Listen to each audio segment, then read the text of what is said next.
This is the Twilight Whispers Club. The sky dims, the wind stills, and somewhere between day and night, a story leans in to speak. These whispers aren't loud, but they stay with you. You've been invited. Lean in close and listen.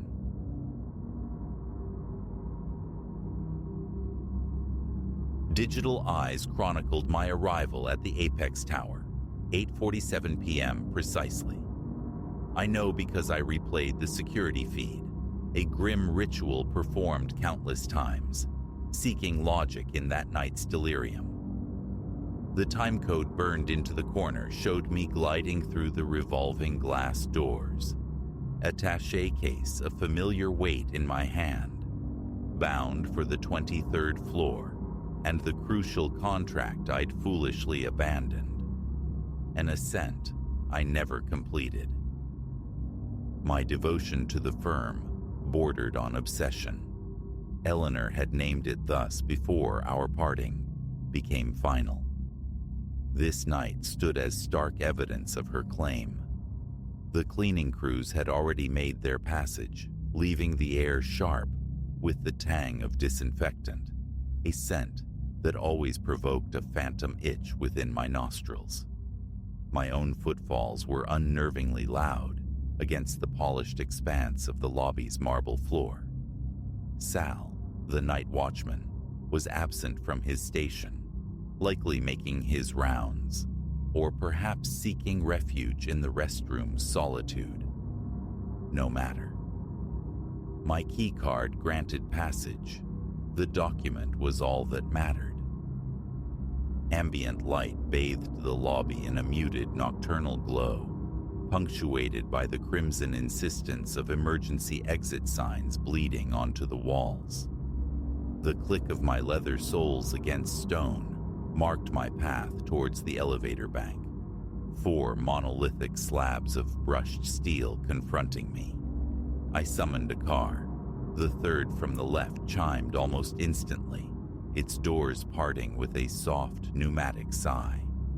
Inside, the air hung thick with the cloying sweetness of pine cleaner, layered over the faint, greasy ghost of someone's forgotten meal.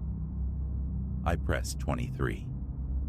My reflection stared back from the mirrored wall, hollows beneath the eyes like bruises, premature silver threading my temples. The knot of my tie loosened after 14 hours wrestling legal demons. The very portrait of a man consumed by his profession, recently uncoupled. The indicator climbed. 4, 5, 6. Then, the feeling. An ancient primal awareness. The electric prickle along the spine. The tightening scalp. The body's knowledge preceding the mind's grasp that someone stood impossibly close behind. Between the 6th and 7th floors, it seized me. I resisted the urge to turn. Instead, my gaze remained fixed on the reflection. A silhouette materialized behind my own image, slightly offset to the left. Dark, indistinct, roughly 6 feet tall, clad in what seemed a formal suit. Utterly motionless. Yet, when I snapped my head around, nothing. An empty steel box, just myself, my case, and the low thrum of the ascending machinery. I blinked hard, refocusing on the mirrored doors. The shape persisted. Dark suit, ramrod posture, unmoving. A frantic turn confirmed the void behind me. My heart commenced a frantic drumbeat against my ribs. A sheen of cold sweat bloomed on my brow. I retreated, pressing myself into the corner, eyes darting between the vacant space and the reflection that held an impossible occupant. Floor 12. The reflected figure remained static. Details sharpened. Masculine build, broad shoulders, the head inclined slightly downward. The suit, definitively black, or perhaps the deepest navy. Hands hung limply at its sides. But the physical space within the elevator car, still, utterly, terrifyingly empty. My fingers, clumsy with rising panic, fumbled for the control panel. Escape, immediate escape, was the only imperative. But as my hand reached for the button corresponding to the next floor, the temperature plunged. The air turned glacial, a palpable coldness biting at my exposed skin, as if a walk-in freezer had been breached beside me. My breath plumed visibly. Floor 15. I stabbed repeatedly at the button for 16, the gesture growing more desperate with each futile press. The elevator offered no concession, its ascent unwavering. The digital display marched onward, 16, 17, 18. Within the reflection, the figure's head began an unnervingly slow ascent, tilting degree by deliberate degree. It was lifting its face towards mine. A profound dread commanded me not to look. I squeezed my eyes shut, yet the sense of its presence intensified, a palpable weight in the frigid air. The cold deepened, sinking into my bones until my teeth began to chatter uncontrollably. When I forced my eyes open, the reflected face was fully revealed, skin like bleached parchment, gaping black voids where eyes should have resided, a mouth stretched into an impossible rictus, framing only abyssal darkness. Behind me, the elevator remained empty. A scream tore from my throat, ricocheting off the metallic walls, painfully loud in the enclosed space. My attaché case clattered to the floor as I hammered on the doors, shouting for a help I knew wouldn't come. The ascent continued, 19, 20, 21. The presence in the mirror advanced, taking 2 distinct steps forward. It stood directly behind my reflection now, those empty sockets locked onto my mirrored eyes. The cold had become an agony. Numbness crept into my fingertips. Each inhalation seared my lungs. Floor 22. 1 floor remaining. Deliverance or damnation, I had to get out. In the reflection, a pale hand began its ascent, reaching towards my shoulder. I saw it with horrifying clarity. Long skeletal fingers, skin tinged a corpse-like gray, fingernails appearing black under the fluorescent glare. Yet, on my actual shoulder, I felt nothing, only the profound, soul-deep chill. A chime announced floor 23. The doors commenced their agonizingly slow parting. I refused to wait. The instant the gap was sufficient, I threw myself through, abandoning the case, stumbling onto the darkened corridor floor. My dress shoes skidded on the polished surface as I ran, hitting the emergency exit door at full tilt. Down I plunged, 23 flights, taking stairs 2, sometimes 3 at a time, stumbling, nearly falling, legs burning, lungs screaming for air. I burst from the stairwell into the lobby, a ruin of sweat and ragged breath in a crumpled suit. Sal was back at his desk. He leaped to his feet at the sight of me. "Mr. Finch, are you all right?" Words failed me. I could only shake my head, gasping, pointing a trembling finger towards the elevators. Sal, frowning, hefted his heavy flashlight and strode over. As he approached, the 3rd elevator from the left chimed softly. The doors slid open, revealing the empty car, my attaché case sitting forlornly in the exact center. Sal helped me review the security tapes. We watched my entry, my solitary walk to the elevator. The camera inside the car documented my journey. One man, alone, yet behaving with profound distress, shrinking into the corner, screaming at unseen horrors, pounding frantically on the impassive doors. In the corner of the feed, a temperature overlay showed a steady, inexplicable decline from a comfortable 72 degrees Fahrenheit down to a frigid 34 during my ascent. I tendered my resignation the following day, abandoned corporate law entirely. Now, I work remotely, managing simple wills, quiet real estate transactions. Stairs are my only mode of vertical transport. Sometimes, the elevator ride revisits me in dreams, the crushing cold, the impossible reflection, that reaching spectral hand.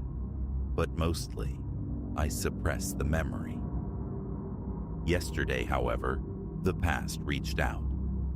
Sifting through archaic emails, I unearthed a message from building management, dated 2 weeks prior to my ordeal. A mass communication, disregarded at the time, concerning the structure's 50th anniversary history. One paragraph detailed a suicide in 1989. A partner at a different law firm, burning the midnight oil, had leaped into the elevator shaft. His body, still clad in his suit, was recovered at the bottom of the third shaft from the left. My laptop screen goes dark when twilight descends. Late nights are a relic of a former life. Occasionally, a flicker of movement in a window pane or a polished surface snags my peripheral vision, but I never permit my gaze to linger on reflections anymore. I fear what might be gazing back. That night shattered my understanding of the world, blurring the lines between the possible and the profane, hinting at what might lurk, observing just beyond the thin veneer of every mirrored surface. Was the entity in the elevator truly the ghost of that unfortunate lawyer? Or did it merely borrow his form, his tragedy, as a convenient vessel? Perhaps there are beings indigenous to mirrors and polished steel, entities that usually remain passive observers, but sometimes they reach out, especially to those like me, who linger too long in deserted structures where the veil between worlds grows thin and porous. I don't possess the answers. I harbor no desire to find them. All I retain is the visceral memory of what I witnessed in that steel reflection and the stark emptiness where it should have been.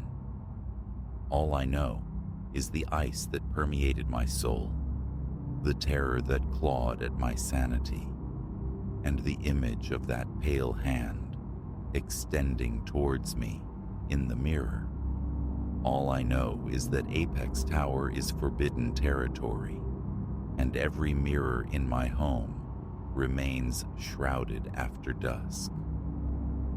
Yet sometimes, in the deepest hours of the night, I feel it again, that telltale prickle on my neck, the sudden localized drop in temperature, the unshakable conviction that something stands directly behind me, and each time I force myself to stare resolutely forward, because I learned the hard way. Whatever you do, don't acknowledge the reflection. Don't meet the gaze of what stands beside you in the glass. Don't look at its face. Keep your eyes fixed ahead and pray the doors open swiftly.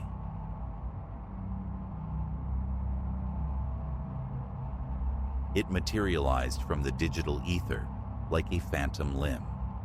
My house. Not some chilling approximation, but the precise structure, the little cerulean colonial, its white trim, a stark slash against the screen's oppressive darkness, the unruly blush of roses flanking the porch. Displayed for acquisition on a spectral marketplace I'd stumbled into within the internet's lightless catacombs. The listed price? My life. A disbelieving blink, a rub of the eyes, the image held, unwavering. My sanctuary, pinned and presented like some grotesque specimen in a clandestine auction. Beneath the photograph, text unspooled, each syllable a drop of ice water tracing my spine. Current occupant, Eliza Vance, age 28. Profession, investigative reporter. Daily rituals, pre-dawn run, 6 a.m. Preferred caffeine source, the Daily Grind, 5th Street. Optimal ingress point, kitchen casement window, latch mechanism compromised. My fingers trembled, skeletal against the keyboard as I scrolled. Detail layered upon horrifyingly accurate detail. They possessed the intimate cartography of my existence, my rhythms, my vulnerabilities, even the constellations of names, friends, family, held dear.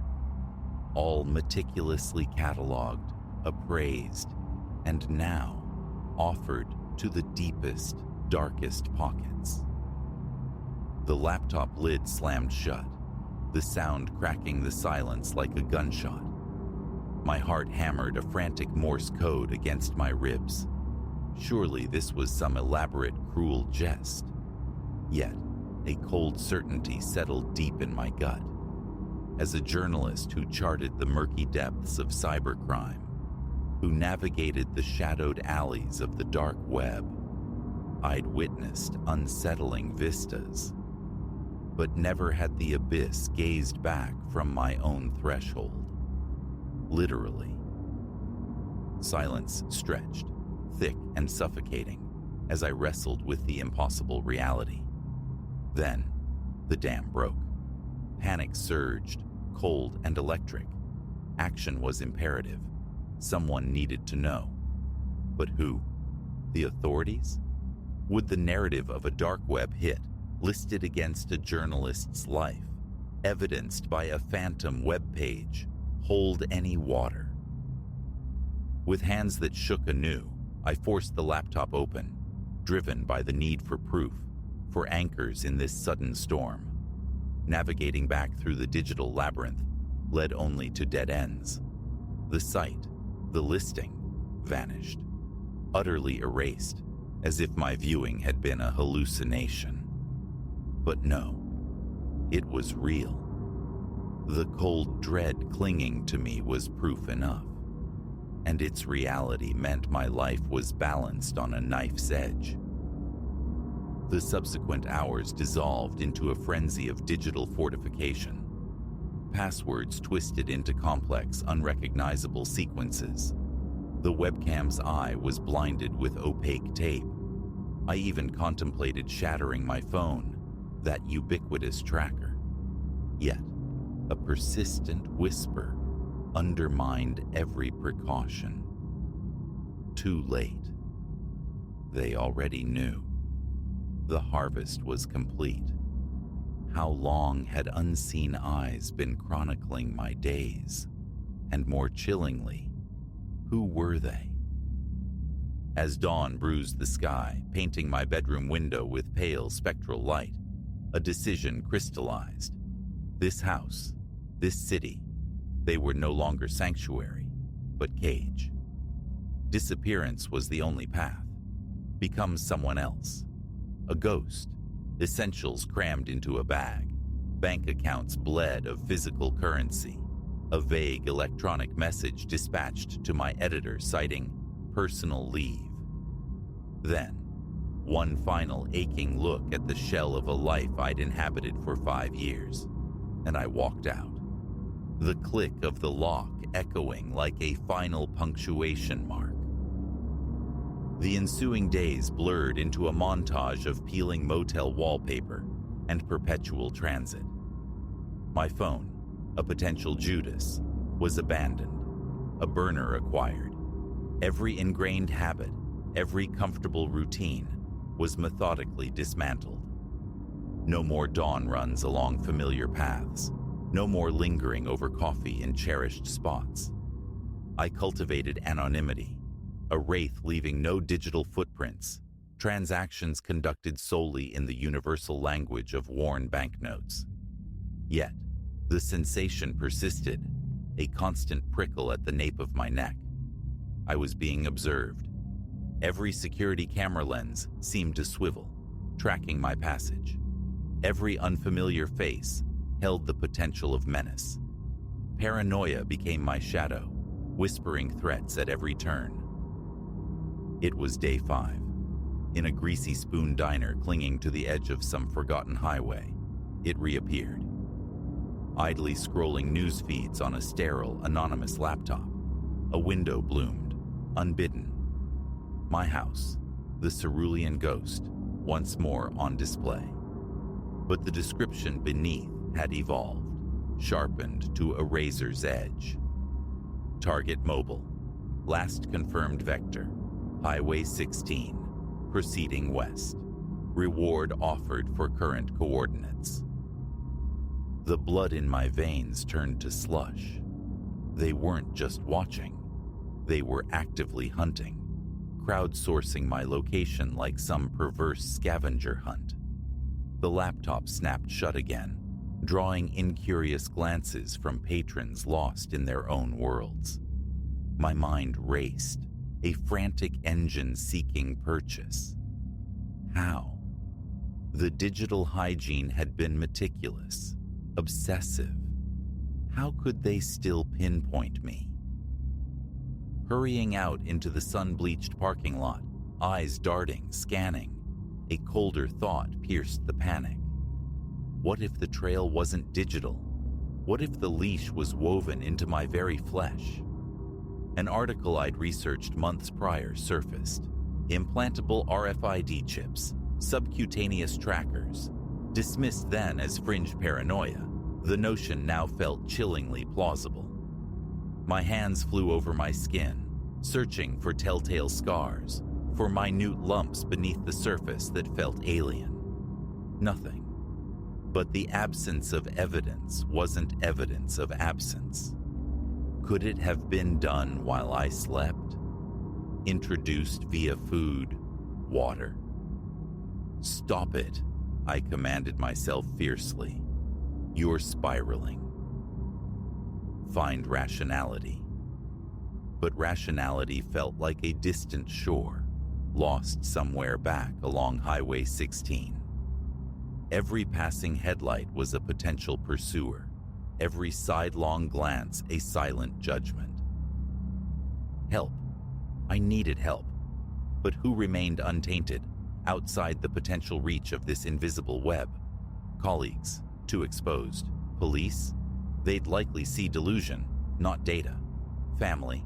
Unthinkable, dragging them into this maelstrom. Then, a name emerged from the dusty archives of memory. Silas. College acquaintance. Vanished years ago, railing against omnipresent surveillance and corporate dominion. We'd called him paranoid then. Now, his warnings echoed with the unnerving ring of prophecy. Tracking him down required navigating defunct forums and cryptic online breadcrumbs, finally leading to a remote coordinate, a whisper of a location, a cabin deep in mountain wilderness, miles from any semblance of civilization. It was a desperate final play. The drive itself was an ordeal of shredded nerves, each mile marker a potential waypoint for my hunters, every bend in the road pregnant with threat. Hours crawled by. At last, after a grueling hike up a path that felt more like a rumor than a trail, I saw it. A small, weathered cabin hunkered amongst the pines, almost swallowed by the wilderness. I approached with caution, my heart a frantic bird against my ribs. What if he wasn't here? What if this too was part of their elaborate snare? Before my knuckles could meet the rough-hewn wood, the door creaked open. He stood there, Silas, older, rougher, a wildness in his eyes I didn't remember. A shotgun held steady, aimed squarely at my chest. "Who are you?" he demanded, his voice a gravelly rasp. "State your purpose." "Silas," I breathed, raising my hands slowly, palms out. "It's me, Eliza Vance, from university." Recognition warred with deep-seated suspicion in his eyes. "Eliza? What the hell are you doing here? How did you even find this place?" "I need your help." The words tumbled out, a torrent of desperation. "They're after me, Silas. They know everything. My life. They're selling it online. I didn't know where else to turn, who else to trust." He studied me for a long, tense moment, the shotgun barrel unwavering as he parsed the raw terror undoubtedly etched onto my features. Then, slowly, deliberately, he lowered the weapon. "You better come inside," he grunted. "Sounds like you've stumbled into the Weaver's loom." Inside, the air thick with the scent of wood smoke and isolation, I recounted the nightmare, the listing, the flight, the chilling update, the gnawing certainty of being hunted. Silas listened, his expression unreadable, carved from stone. When I finally fell silent, he let out a long, slow whistle. "You've kicked the nest, Eliza, tangled with the Weavers." "The Weavers?" He nodded grimly. "A shadow collective, operating for years, unseen.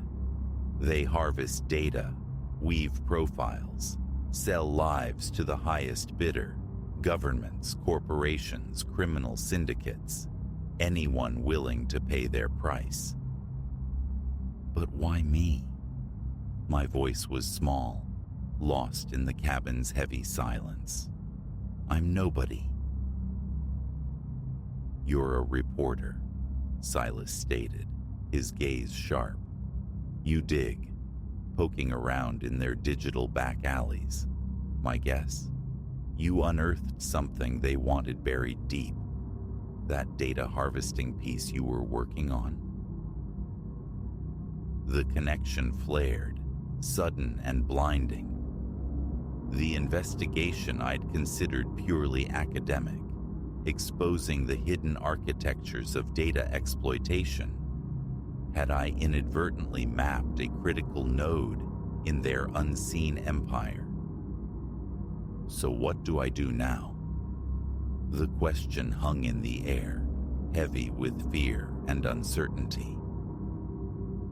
Silas's expression was stark. Now we fight back. We unravel their whole damn operation, burn it to the ground. Fear warred with a nascent, unfamiliar surge of adrenaline. How? A slow, grim smile touched Silas's lips. "I've got resources, knowledge they won't anticipate finding out here. But it won't be easy, Eliza, and it absolutely won't be safe. You sure you're ready for that?" I thought of the cerulean house, now a symbol of vulnerability. I thought of the relentless pursuit, the feeling of being prey. There was no retreat, no path back to the life they'd stolen. Survival now demanded defiance. "I'm in," I said, the words finding an unexpected firmness. "Whatever it takes." Silas nodded, a dangerous glint sparking in his eyes. "All right then, let's get to work. We have a web to unspin." As we bent over his array of monitors, schematics of networks I couldn't begin to comprehend, flickering across the screens, a strange transformation began within me. The terror remained, a cold anchor in my stomach, but it was now entwined with a fierce, almost exhilarating resolve. My life had been fractured, certainty replaced by a vast, terrifying unknown. Yet, for the first time since that spectral listing had violated my world, I felt a flicker of agency, sharp and real. The Weavers believed they controlled the narrative, that they were the hunters closing in. They had no inkling of the storm they had unleashed. We wouldn't just evade, we would retaliate.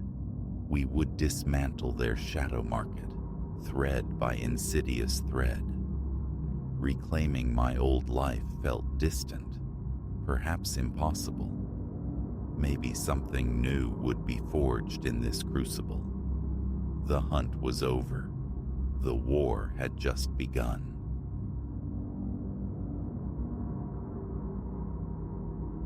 No bear clawed my door. 12 years patrolling these woods, I know the ragged signature of ursine rage. These incisions, clean and unnervingly deliberate, score the timber precisely where a man's outstretched hand might fall. For 3 hours now, the weight of my service weapon, cold steel on denim, has been my only companion in this quiet cabin. My thoughts tangled in the events of a fortnight past, deep within Whispering Pines Preserve. I must commit this account to paper, a chronicle before memory fails, or something worse intervenes. Perhaps clarity will find another, even if it eludes me. It began innocuously enough. October 14th, mid-afternoon. The air sharp and carrying the scent of decay and pine. A flawless day for the familiar rhythm of trail inspection along the North Ridge Traverse. Sunlight slanted through thinning maples. Their shed leaves a brittle carpet crackling underfoot. A route walked countless times, checking blazes, scanning for widowmakers or washouts. The mundane duties of my post. Silas Kane, Ranger First Class. Reaching the first vista, a familiar panorama of forested hills, I heard it. The distinct crack of a heavy branch breaking, maybe 50 yards downslope, swallowed by the dense undergrowth. Nothing alarming. Deer, perhaps a foraging black bear, common sights. Raising my field glasses, I swept the suspected area, and there it stood. My initial read was Ursus americanus. Reared up, a towering silhouette against the trees, easily 7 feet tall, thick-set, cloaked in shadow-dark fur. Yet, dissonance screamed. The geometry was skewed. Its arms, impossibly elongated, dangled near the leaf litter. Its posture, bears rise clumsily, momentarily, for scent or sight. This entity stood erect, shoulders squared, head held steady, unnervingly anthropomorphic beneath its pelt. Then it moved, a single step, and its knee articulated forward, a human hinge. Decades observing wildlife confirmed the impossible truth. This was no bear I knew. Its head swiveled toward me. Distance and shadow obscured the features, yet I felt the impact of its gaze, a connection cold and sharp. Instinct drove my hand to the reassuring bulk of my sidearm. Ice traced a path down my spine. Another step brought its hands into focus through a gap in the foliage. Not paws, terminating in blunt claws, but hands. Fingers, nightmarishly long and articulate, furred black to the knuckles. "Hey!" The familiar bark, honed for startling bears. "Move on! Get!" No animal reaction followed. No startled bolt, no aggressive bluff, no guttural warning. Only a slight contemplative incline of the head. Then, impossibly, it smiled. I swear it. Lips, dark within the furred visage, retracted over teeth too uniform, too starkly white for any wild creature. A profoundly human gesture on an utterly inhuman face. Tremors seized my hand as I discharged a round skyward, the report cracking through the autumn stillness. The entity remained impassive. It advanced again, deliberate, smooth. In a patch of damp earth, its track materialized. 5 distinct toes, humanoid. Another shot, this one aimed at the mud before it. Back off. My voice fractured. It halted. Silence stretched, taut between us. Then, slowly, one of those grotesque furred hands lifted, index finger extending, aiming squarely at my chest.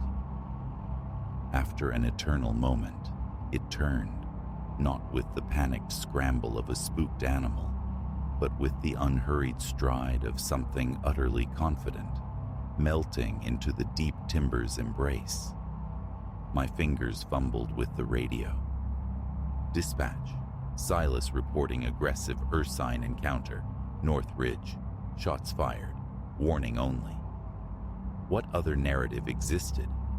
Reinforcements, Anya Sharma and Ben Carter, arrived within the half hour. We combed the vicinity, finding only the unsettling impressions in the mud, already softening, losing definition as groundwater seeped in. That encounter should have faded into anecdote, a trick of light and fear. It refused.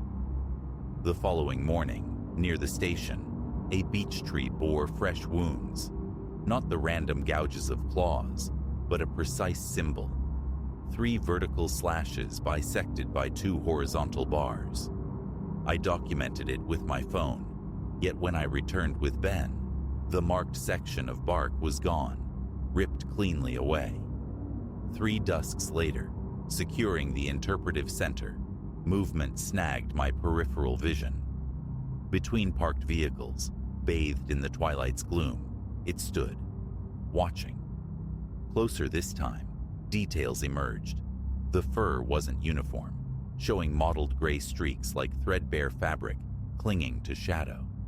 Its cranium was too narrow, too high for a bear, set upon a discernible neck. Its gait, as it shifted, held a rigid, upright posture utterly unlike any animal. My hand flew to my hip, but the space between the cars was empty before the pistol cleared leather. Later, I found the same sigil etched deeply into the trailhead kiosk. The harassment intensified. Each dawn revealed new sigils carved into bark, always the same configuration. Fleeting glimpses became more frequent, a tall, dark form lingering at the tree line, just beyond clear identification, radiating a palpable awareness. It was encroaching. A week after the North Ridge incident, during my evening rotation, a terrified family burst into the station. Mid-pitching their tent, their young daughter had pointed to the woods, babbling about a figure watching. The father, pale and shaken, described someone, like, in a really good bear suit. They'd abandoned everything. At their site, amidst the half-erected tent and scattered gear, I found the familiar carvings on an adjacent oak. Their food cooler stood open, the latches neatly undone, no brute force evident.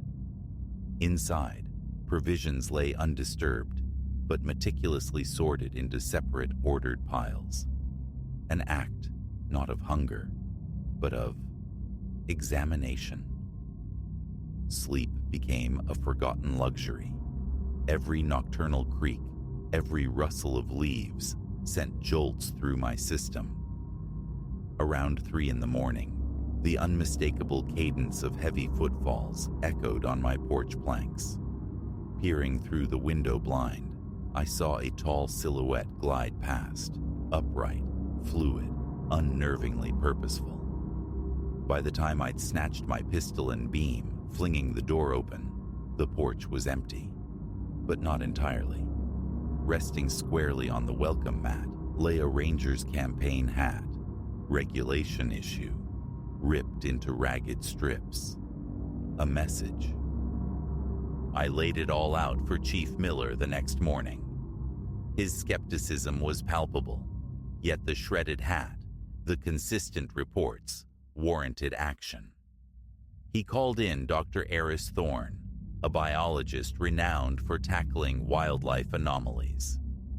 Thorne examined the footprint casts, the photos of the sigils, the tattered hat. His verdict, unequivocally not bear.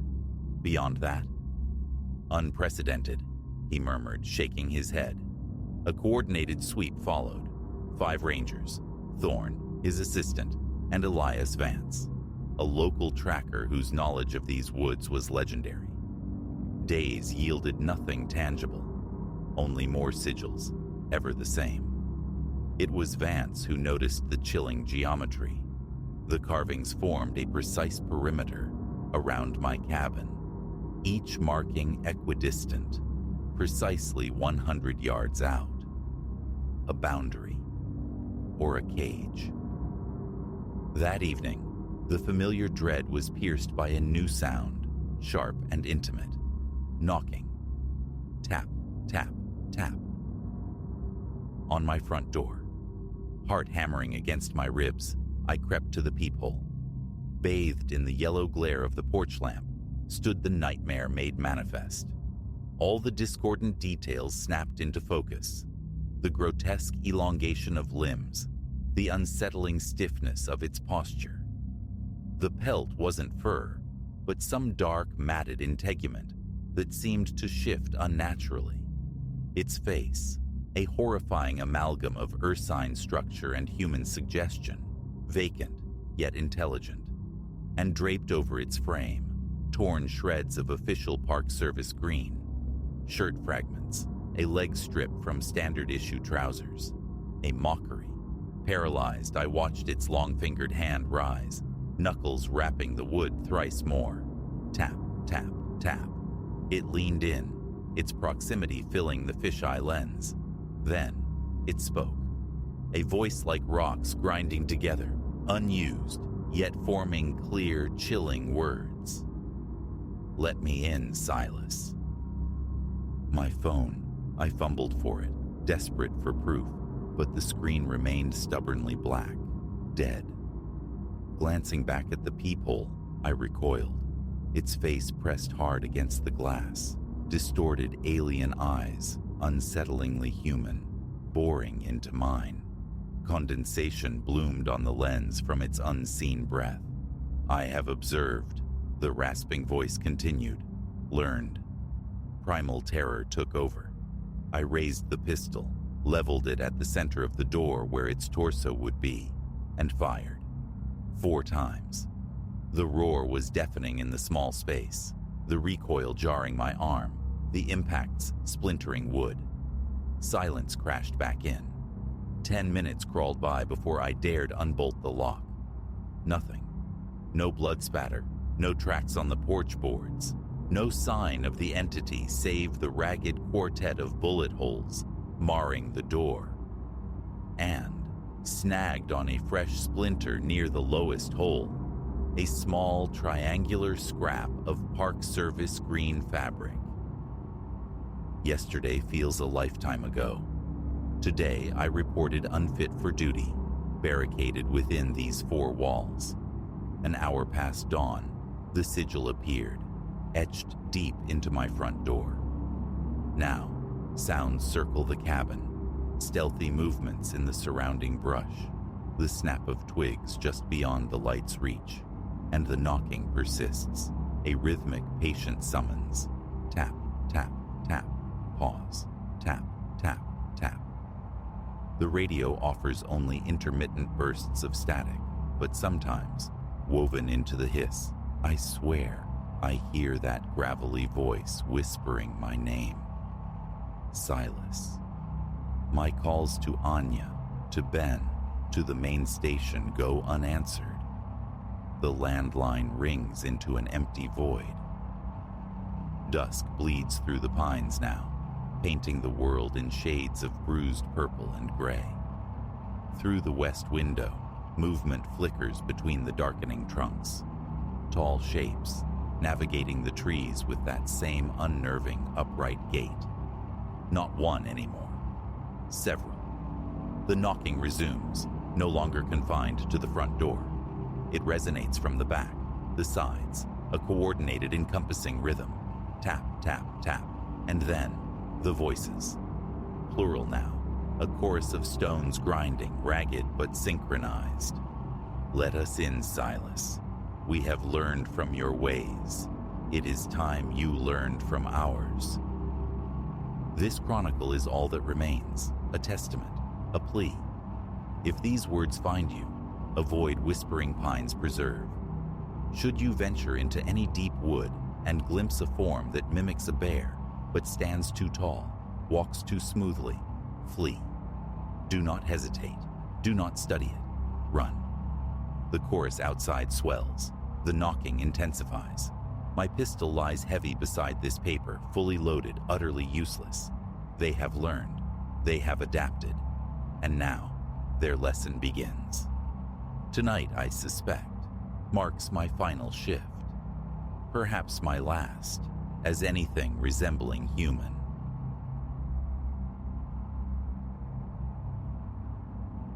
The digital clock bled 2:17 a.m. onto the nightstand when I first encountered the man wearing my stolen face. A middle-aged bladder, mine at 43, has its own nocturnal schedule. I'd shuffled to the bathroom, the overhead light stuttering twice, a frantic Morse code, before conceding to a weak, steady glow. Change the bulb, I thought dimly, eyes gummed shut with sleep's residue. I bypassed the vanity mirror initially, attended to nature's call, flushed, twisted the cold tap. Only as I reached for the soap did a flicker in the periphery snag my attention. In the glass, I stood crisp and formal. Black suit, a slash of crimson tie. Yet, the reality against my skin was worn cotton, a faded white tee, boxer shorts. 3 glacial seconds passed before the paradox detonated in my brain. My head snapped up. The mirror presented the expected scene. Me, Leo, rumpled and sleep-puffed, hair askew, utterly mundane. My knuckles whitened against the cool, unyielding porcelain of the sink. Beneath my ribs, my heart hammered a frantic rhythm. Breathe in, breathe out. A phantom, surely, a hallucination woven from fatigue's loom. I killed the light, plunging the small room back into shadow, and retreated to the bedroom. Clara slept soundly, a familiar crescent shape beneath the duvet, her respiration a slow, even tide. I lay rigid, staring into the textured darkness of the ceiling until the frantic pulse in my veins subsided. Morning light brought rationalizations, a trick of the mind, a waking dream where reality's fabric thinned. Clara made waffles. We performed the rituals of breakfast. I commuted, a Tuesday indistinguishable from any other. Yet, the image lingered, a persistent stain beneath the surface of the day. That night, after Clara's breathing deepened into sleep, I rose again. 1:46 a.m. The bathroom mirror reflected only the ordinary. Me, Leo, clad in my sleep shirt. I leaned closer, scrutinizing the familiar landscape.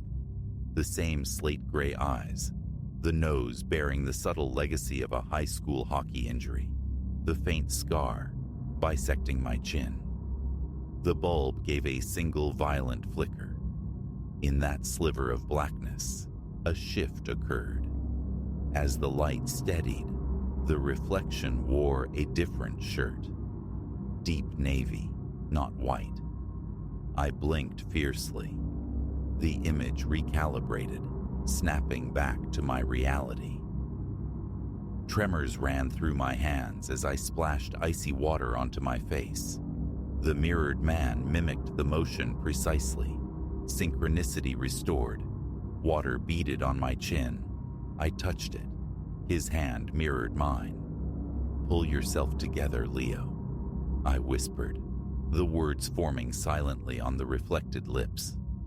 For the next hour, I sat hunched on the closed toilet lid, eyes locked on the silvered glass. Nothing further transpired, just my own weary, frightened face staring back, the shadows beneath my eyes deepening with each passing minute. Wednesday night, the clock showing 3:22 a.m. This time, the reflection sported a charcoal gray sweater I'd never owned. It held for nearly 5 seconds before dissolving back into my familiar t-shirt, long enough to register the cable knit texture, the V-neck, sleeves casually shoved to the elbows. The reflection's expression remained placid, a stark contrast to the shock contorting my own features. I kept this haunting private. How could I articulate it to Clara? Darling, I think my reflection has its own wardrobe. The words themselves sounded like madness. Perhaps they were. I began a campaign of mirror avoidance, shaving by tactile memory, dressing sight unseen in the dim morning light. Clara sensed the shift. "Are you all right, Leo?" she asked Thursday morning, her gaze searching. "You seem brittle." "Work stress," I deflected, the lie tasting like ash. She offered a small frown, but let it rest. Friday night, the self-imposed ban crumbled. The not knowing was its own torment. 12:58 a.m. A brown leather jacket this time, aged and supple looking. But the clothes weren't the only divergence. As I stood frozen, the man in the mirror canted his head slightly and smiled, a subtle, unnerving curve of the lips that originated entirely on his side of the glass. He wasn't mimicking anymore. I stumbled backward, heels snagging the bath mat, landing hard on the unforgiving tile. A jolt of pain shot up my spine. When I looked up, the reflection showed me sprawled there, rubbing my bruised coccyx, back in my standard sleep attire. Normalcy, cruelly restored. Sleep became a forgotten country that night, and the next. By Sunday morning, the deprivation was carving hollows into me. I drifted at breakfast, fumbled a plate during cleanup, the crash echoing too loudly in the quiet kitchen. Clara's concern was now palpable. "Leo, talk to me," she pleaded, her hand gentle on my arm.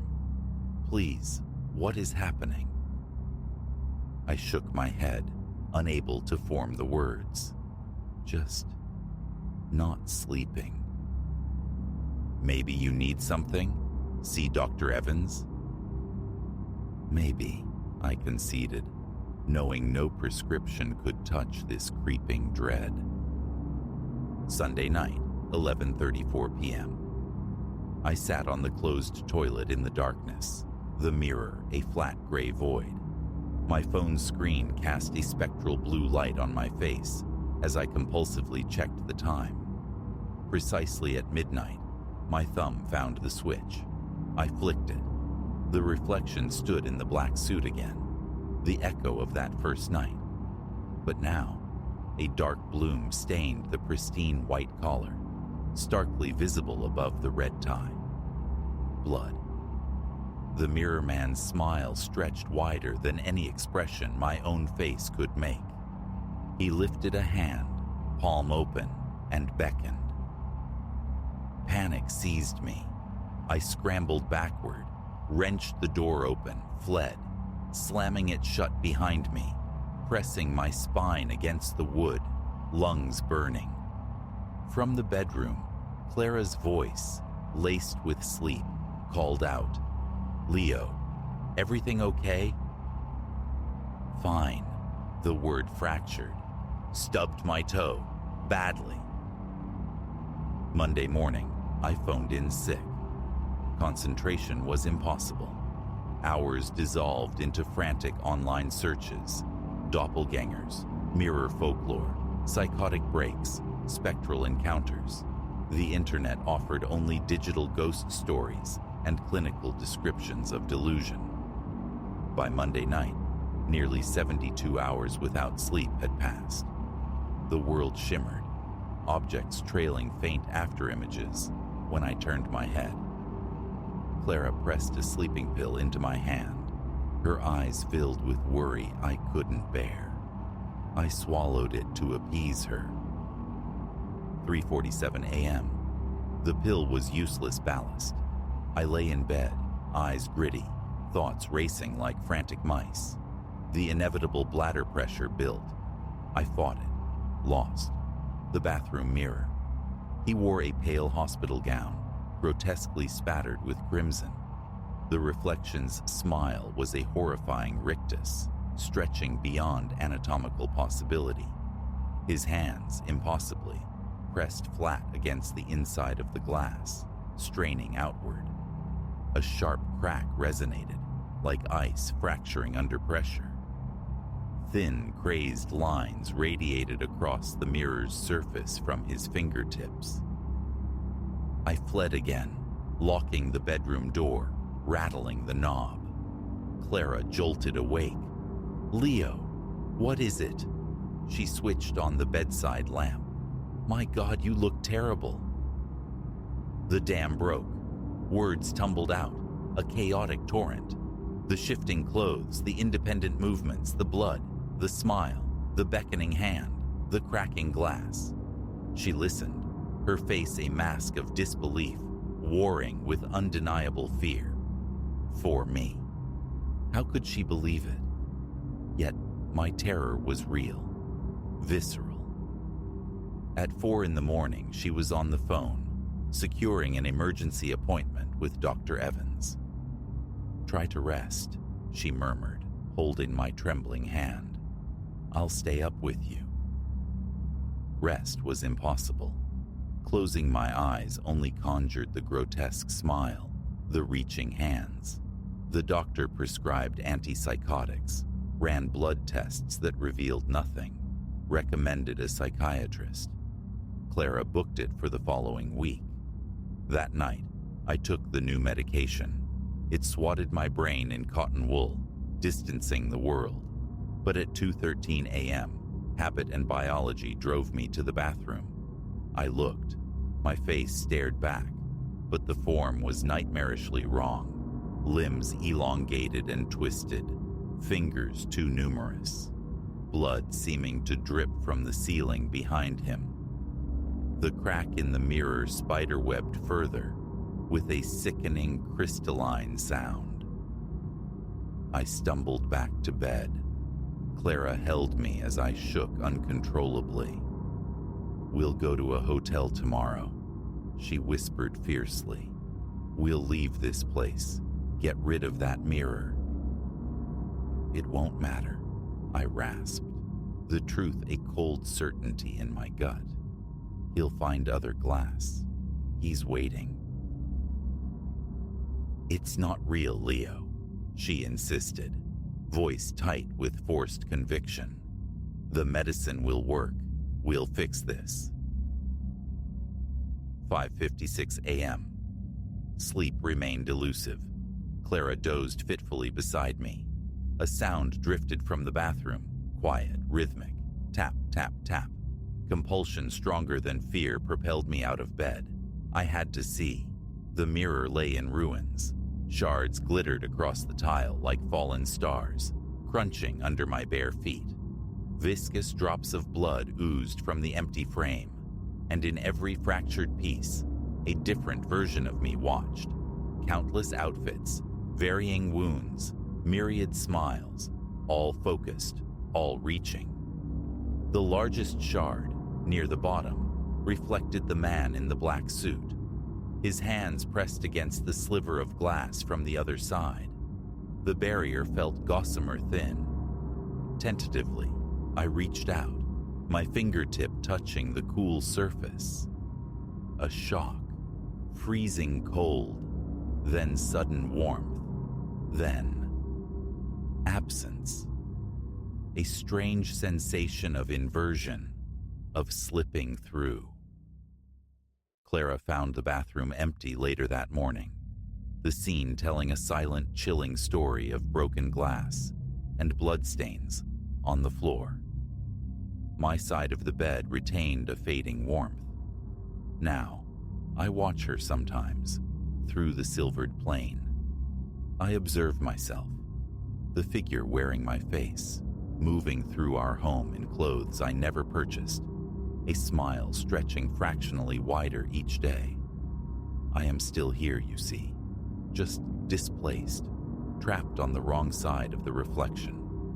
And occasionally, in the deepest hours of the night, peering out, I catch a glimpse of someone else looking back through the glass. Someone pale and terrified, wearing my old face, not quite right. I lift my hand. I beckon.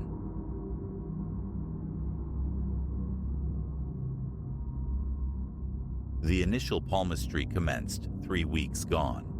Not some errant smear, no casual streak, but the impeccable impress of a human hand. Palm, digits, the whole architecture, materialized upon my bathroom looking glass.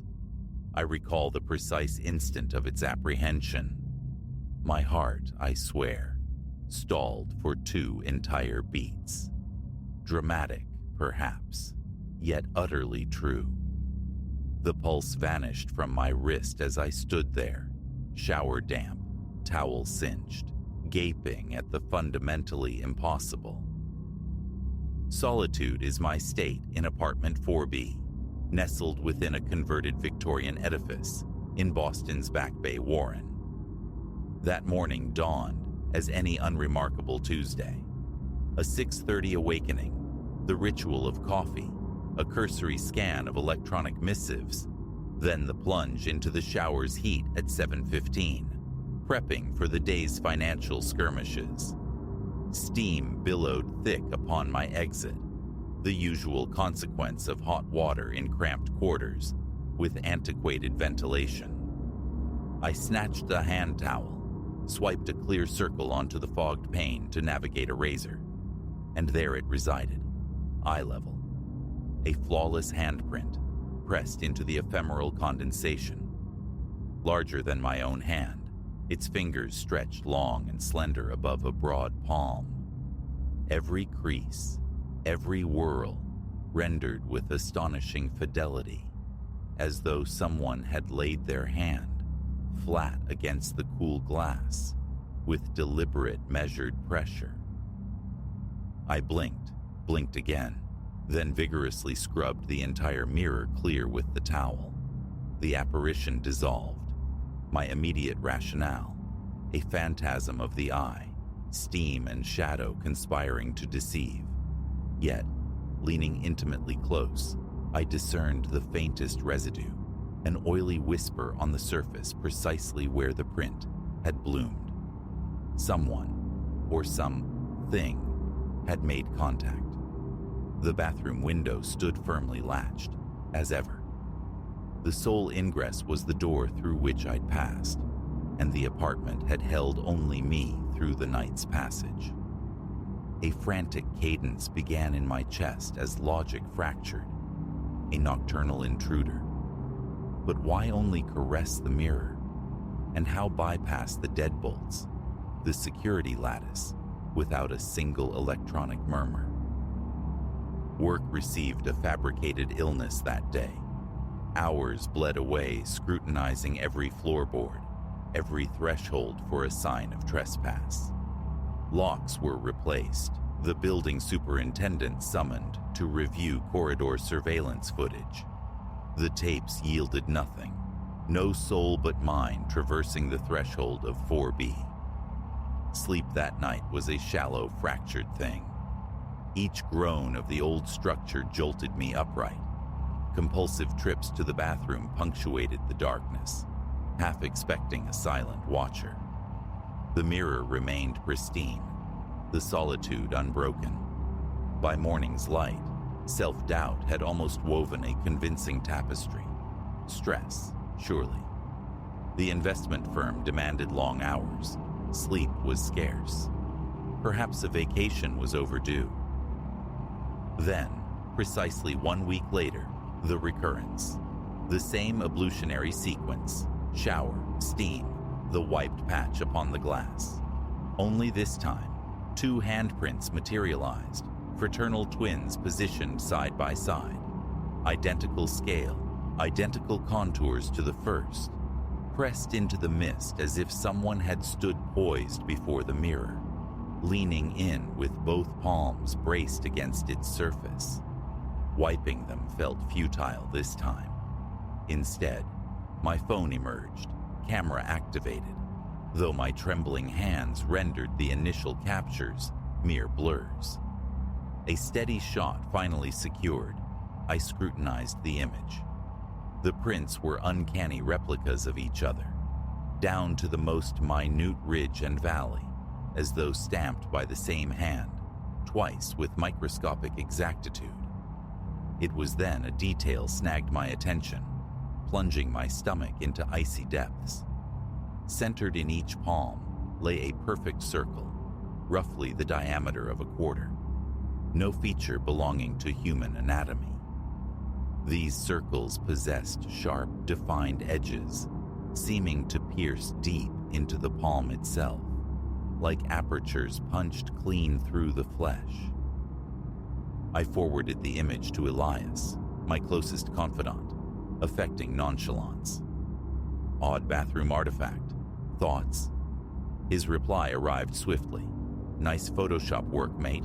Creepy. But no digital manipulation had occurred.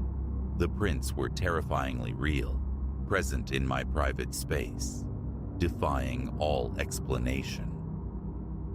My showers became truncated affairs thereafter, hurried rituals performed with the bathroom door gaping wide. A small dehumidifier hummed constantly, striving to keep the mirror's surface free of revealing mists.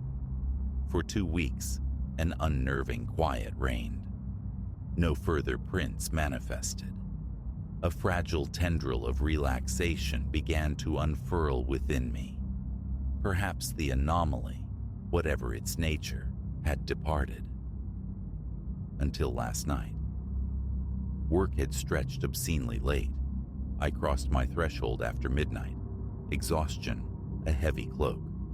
Sleep beckoned insistently, yet the grime and stress of a 14-hour day, wrestling volatile markets and irate clients, demanded ablution.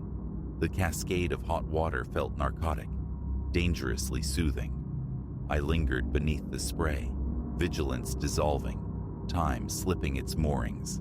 Steam gathered, thick and opaque, overwhelming the dehumidifier's quiet efforts. When at last I stepped out, the mirror presented a uniform, milky facade. Instinctively, I reached for the towel, then froze. The condensation wasn't uniform. Darker patches marred the vaporous surface, zones where moisture clustered, disturbed. As I watched, transfixed, these patches coalesced, resolving into shapes. Handprints, dozens upon dozens, blooming sequentially across the glass.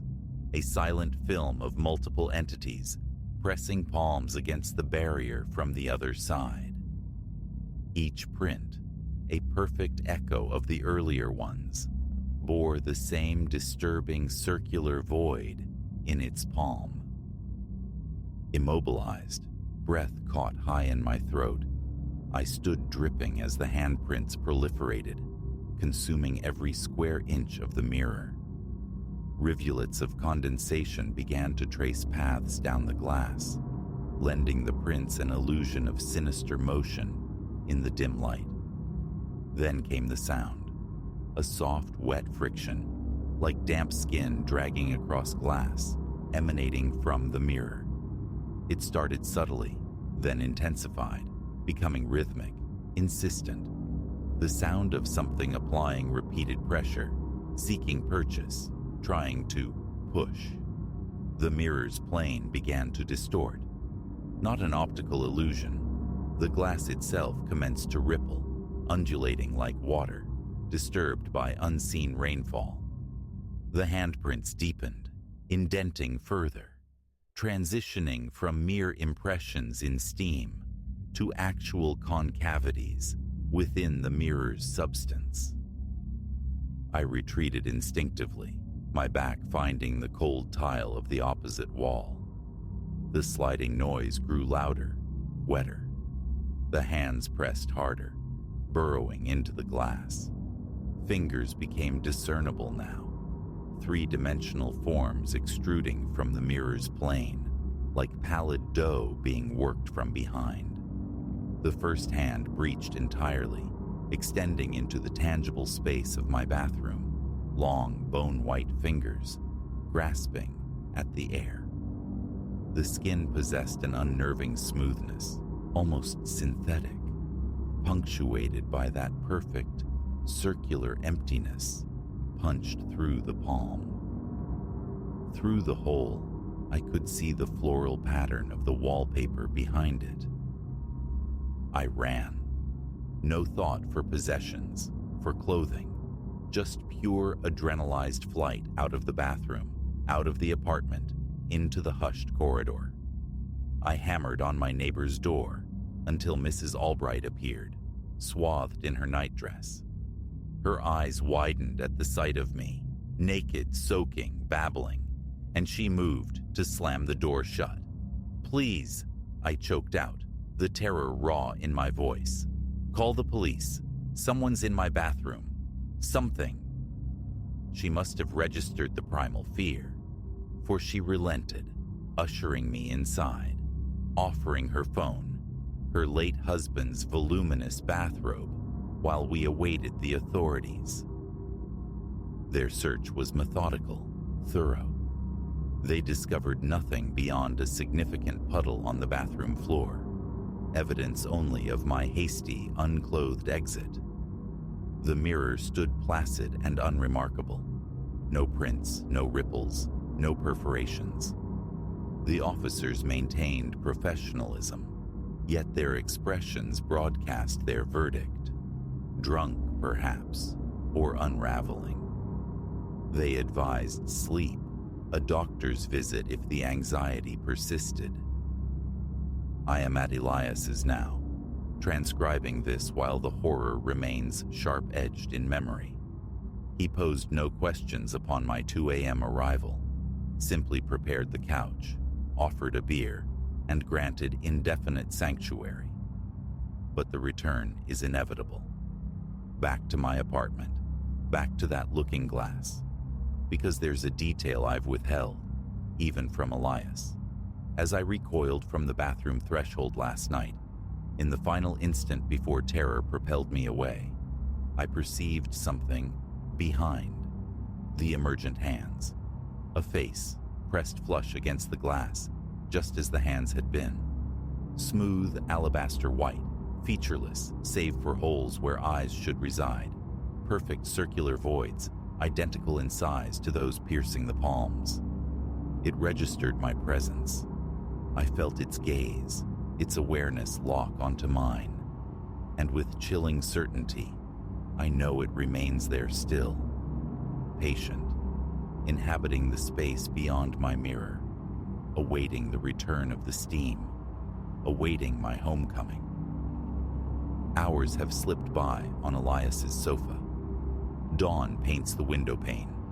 Soon, he will stir, inquire about my state, ask if I'm prepared to confront whatever haunts my bathroom. How can I articulate that every mirror I now encounter seems to shimmer faintly at its periphery? That fleeting movements flicker constantly at the edge of my vision in any reflective surface. That earlier, using his own bathroom, I could have sworn I saw nascent finger marks blooming on the polished chrome of the faucet. My phone is a compulsive anchor. I scroll through the photos, the evidence of those first 2 prints. They persist, stark and clear, validating my sanity, proving the impossible intrusion. Yet, with each passing hour, the images subtly warp.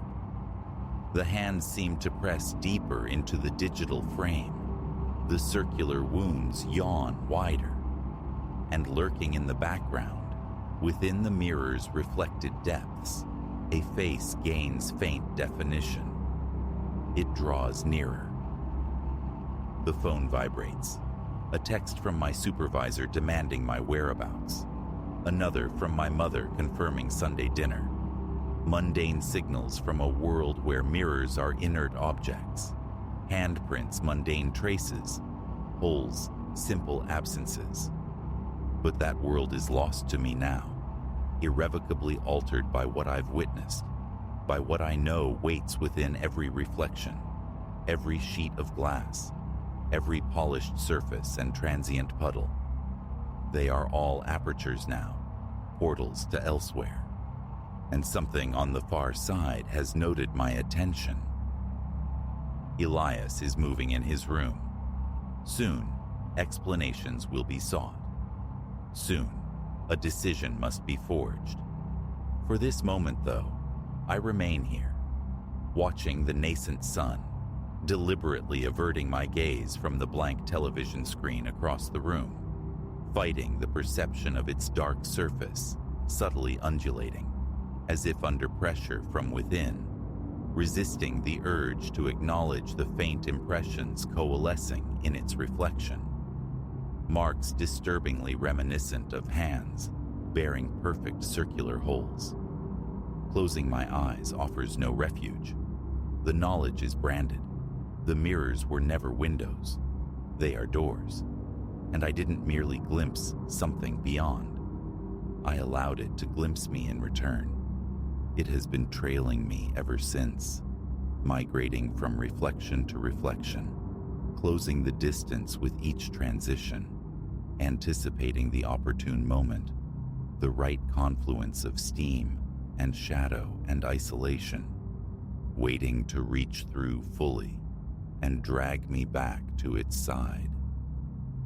I have poured hours into this account, desperate to capture every nuance. The sun is ascendant. Elias is in the shower. I hear the rhythmic pulse of the water. Steam, undoubtedly, is clouding his mirror now. Any moment he will emerge, wipe clear the condensation, and I must go. Warn him. Intercept. Wait. That sound, do you perceive it? That moist, sliding friction, like flesh adhering to glass. It originates from his laptop screen, the very device upon which I type these words. The screen darkens, ripples like disturbed water, manifests marks that resemble no, no, no. I must.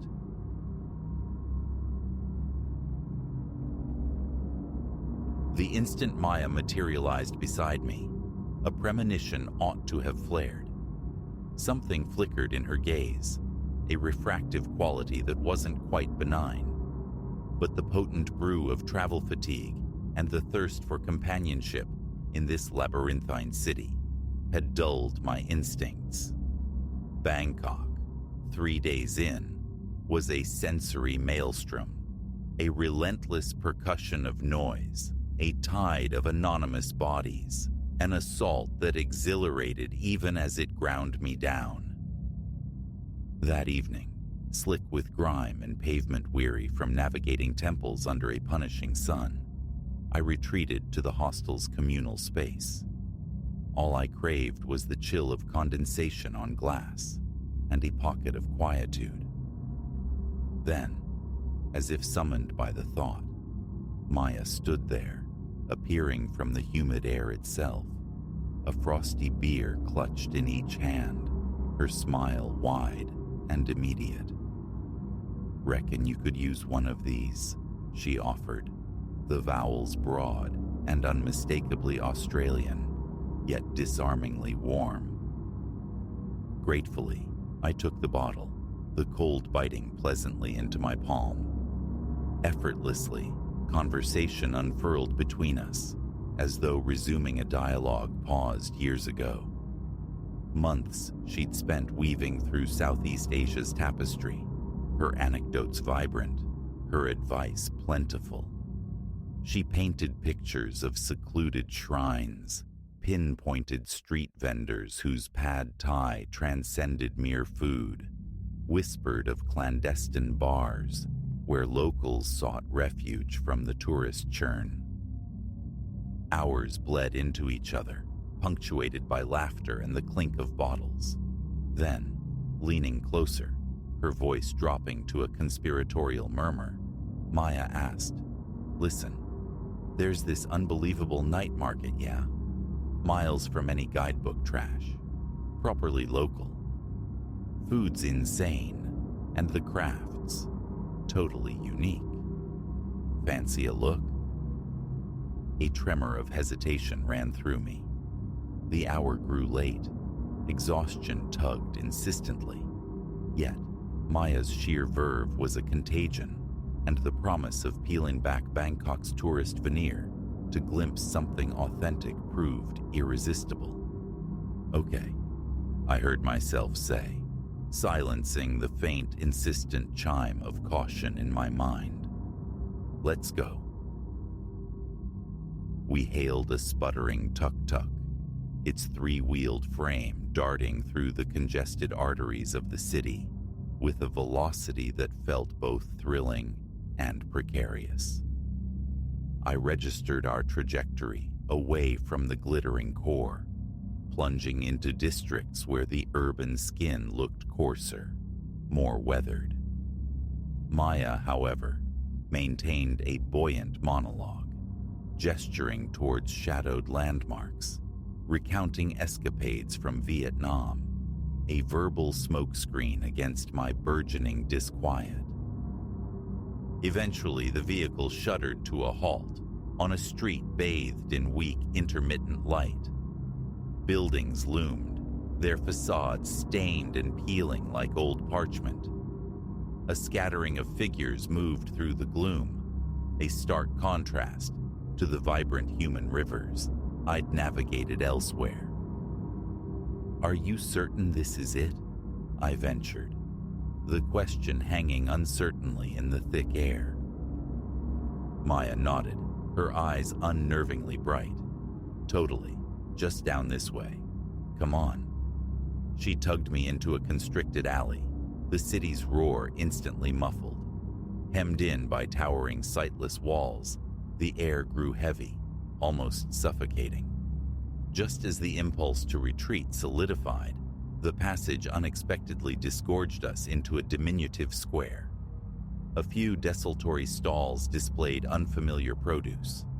An elderly woman presided over a vast, steaming cauldron, emitting spicy, intriguing aromas. This was no bustling bazaar. It felt muted, expectant. "Let's grab a drink. Wait for it to liven up," Maya suggested, guiding me towards a low-lit bar, recessed in one corner. Inside, the space was cavernous and nearly deserted, save for two men nursing beers in the shadows. We claimed stools at the bar, and Maya exchanged fluid Thai with the proprietor, a hulking man whose face seemed carved from teak. He grunted, setting down two glasses filled with a clear, viscous liquid. "Cheers," Maya toasted, lifting her glass. I mirrored the gesture, the liquid searing a path down my throat before settling into a deceptive warmth. We talked, Maya spinning more tales of her nomadic existence, but time warped. The room began a slow, subtle undulation. My thoughts grew viscous, difficult to marshal. A glance at my watch revealed barely 30 minutes had elapsed. It felt like an eternity had coiled within that small space. "I think, need some air," I slurred, the words clumsy, my tongue a leaden weight. Maya's face swam before me, her smile acquiring a sharp, predatory edge. "Oh, darling," her voice echoed, strangely distant. I don't think you're headed anywhere just yet. Ice-cold panic detonated within me. The drink, drugged. My attempt to rise was futile. My limbs refused the command. The room tilted violently, a nauseating vortex, and I felt consciousness slipping, my grip on the bar stool failing. Strong arms intercepted my fall. Through the rapidly descending fog, I saw the bartender emerge, his movements purposeful. He and Maya exchanged low, clipped phrases in Thai, the tone chillingly transactional. A silent scream built in my chest, a desperate urge to fight, to flee. But my body was a disconnected vessel. The final image imprinted on my retinas, before darkness swallowed. Everything was Maya's face. The friendly mask dissolved, revealing something calculating and utterly cold beneath. I surfaced into pain and blackness. A brutal throbbing pulsed behind my eyes. My mouth felt like desiccated earth, and a profound ache resonated through every muscle. Movement brought the sharp bite of restraints.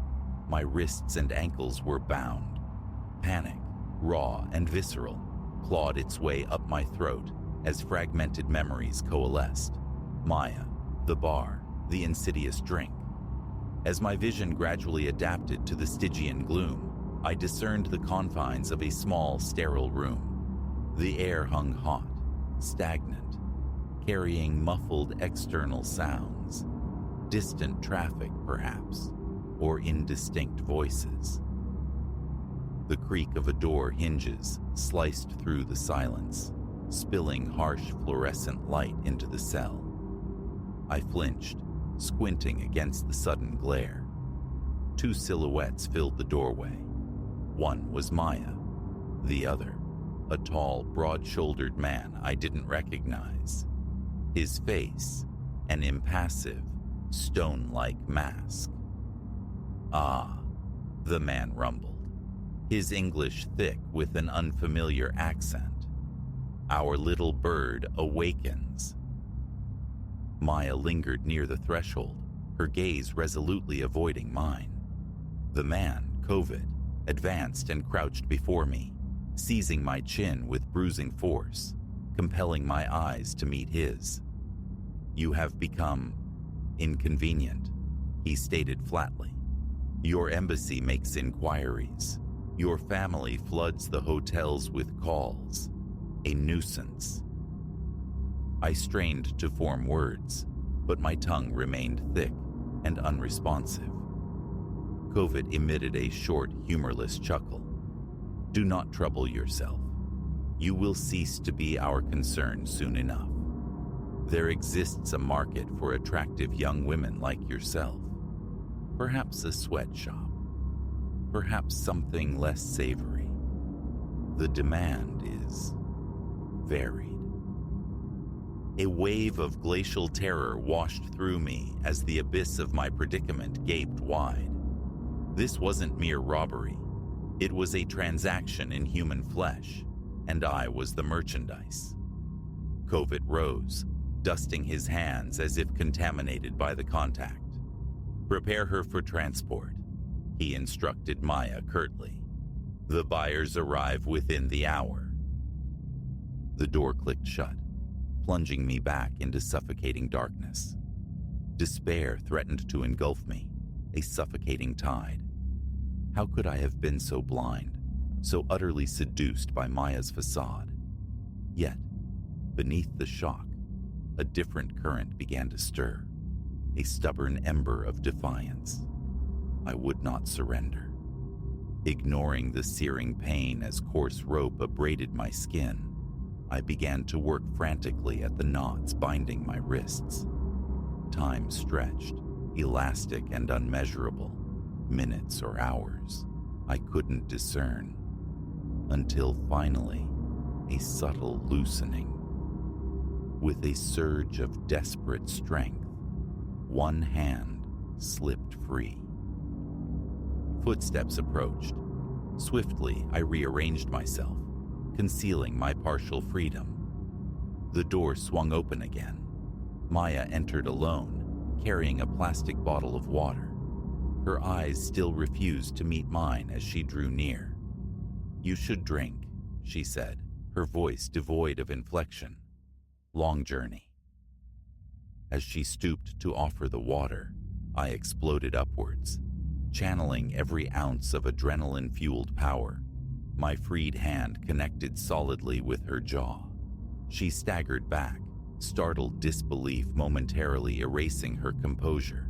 I wasted no time, lunging, driving her to the floor. We wrestled in a desperate, silent battle, the unspoken understanding thick between us. Any outcry would summon COVID. My raw fear eventually prevailed. My fingers found her throat, tightening until her struggles ceased, her eyes rolling back as she went limp beneath me. Trembling violently, I fumbled through her pockets, discovering a small, sharp knife. I sliced through the remaining bonds and crept to the door, pressing my ear against the wood, listening with excruciating intensity. Silence stretched down the unseen corridor. The escape itself remains a fractured mosaic in my memory, a blur of terror and instinct. Shadow-bound hallways, ducking into alcoves at imagined sounds, the blessed discovery of a window narrow enough to squeeze through. Then, running through alien streets under the indifferent gaze of strangers, until the sanctuary of a police station materialized before me. The ensuing days dissolved into a maelstrom of officialdom, depositions, embassy liaisons, tear-choked calls, relaying the impossible to my family. Maya and COVID, I learned, were apprehended. The police informed me, with grim professionalism, that I was not their first quarry, merely one of the vanishingly few who had broken free. The information offered no solace. Boarding the aircraft destined for home, an unshakable conviction settled upon me. A vital piece of myself remained captive in that squalid room. My innate trust in the kindness of strangers, the foundational belief in inherent human decency, fractured beyond repair. The physical marks left by the ropes have long since vanished, but the internal topography is forever altered. I still venture into the world, still seek the spark of connection in unfamiliar places, but a vigilant sentinel now stands perpetual guard within me, scanning every friendly smile for the flicker of danger that might lie concealed beneath. For I learned, in the cruelest classroom, that the most lethal predators are often those who approach with open arms, whispering promises of adventure.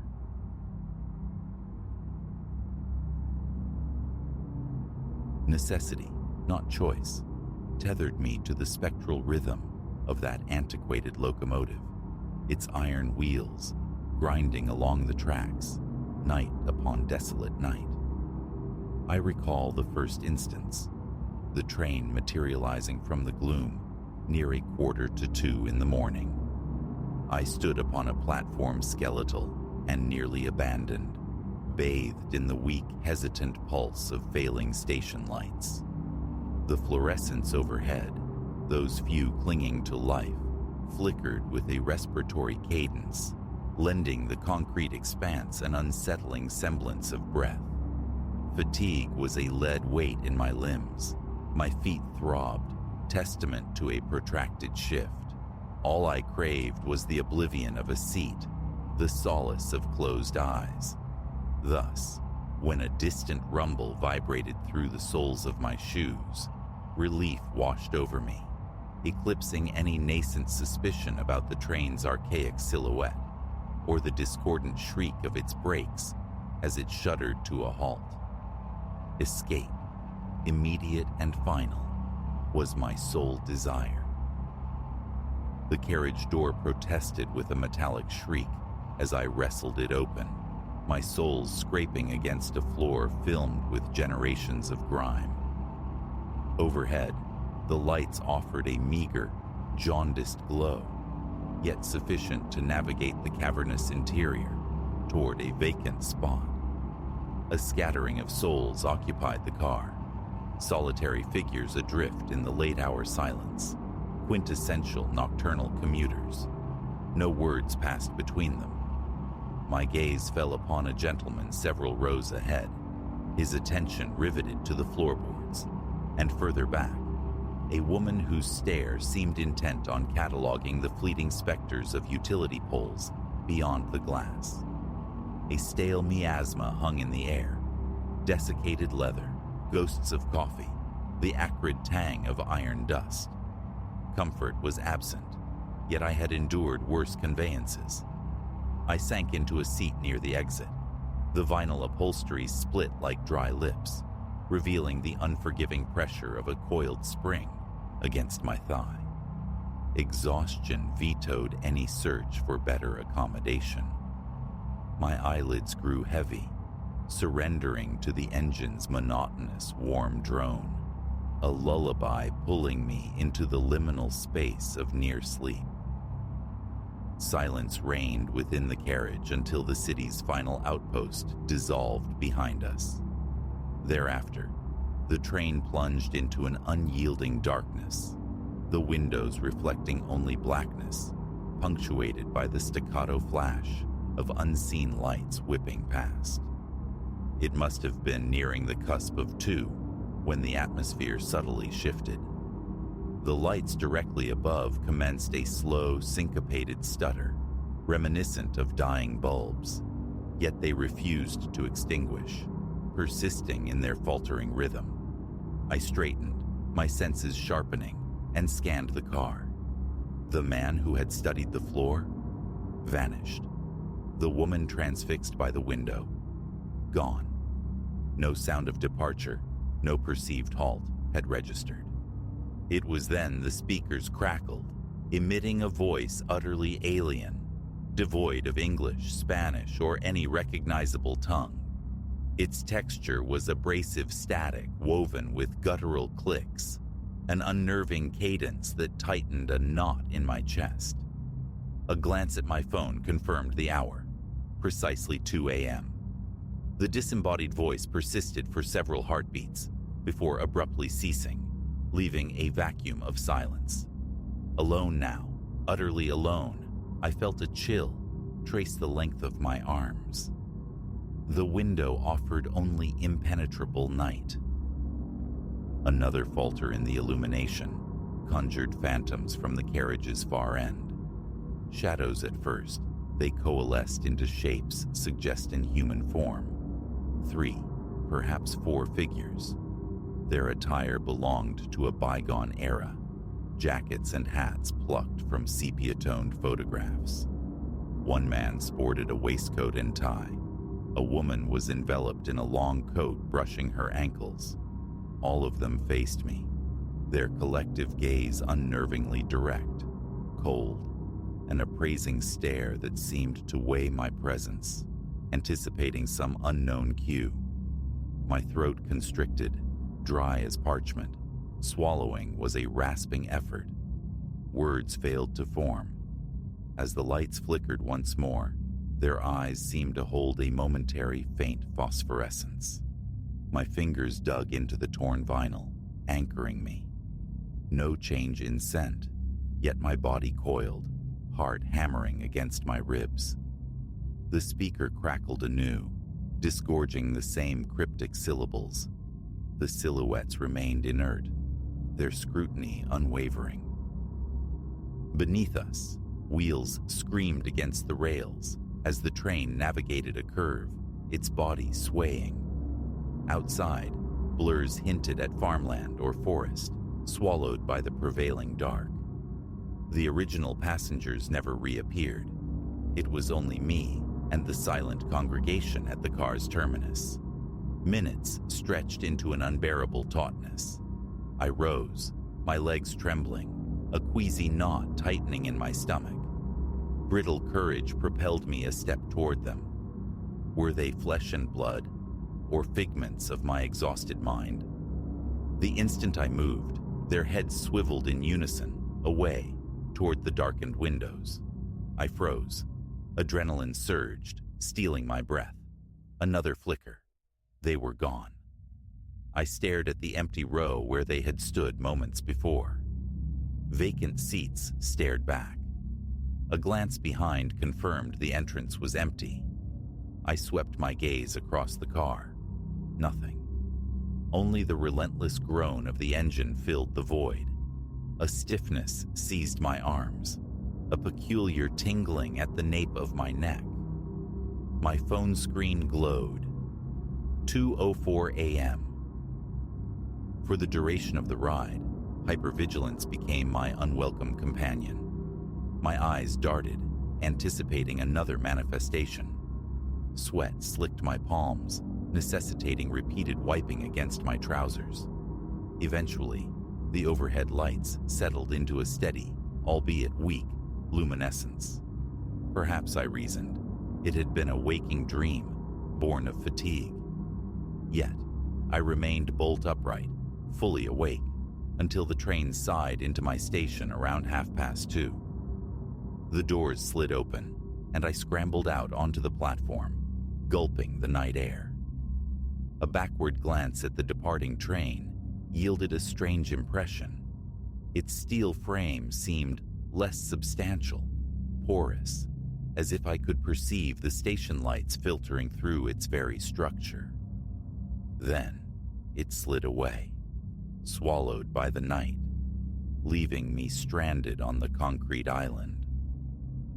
Silence became my shield against ridicule. I confided in no one. The following day, embarrassment gnawed at me. Exhaustion, I told myself, was the culprit. Life resumed its course. Yet, my occupation still demanded nocturnal hours, and inevitably, I found myself back on that same desolate platform, awaiting the same inevitable arrival. My phone displayed 1:50 a.m.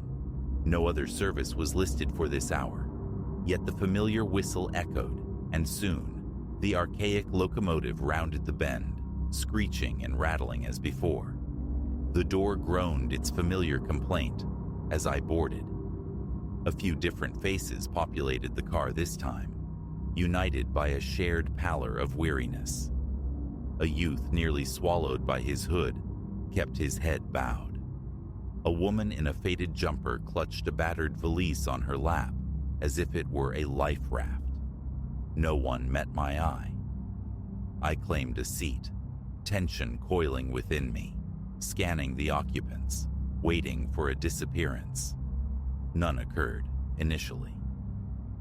Minutes shy of 2, a lethargy seemed to grip the locomotive.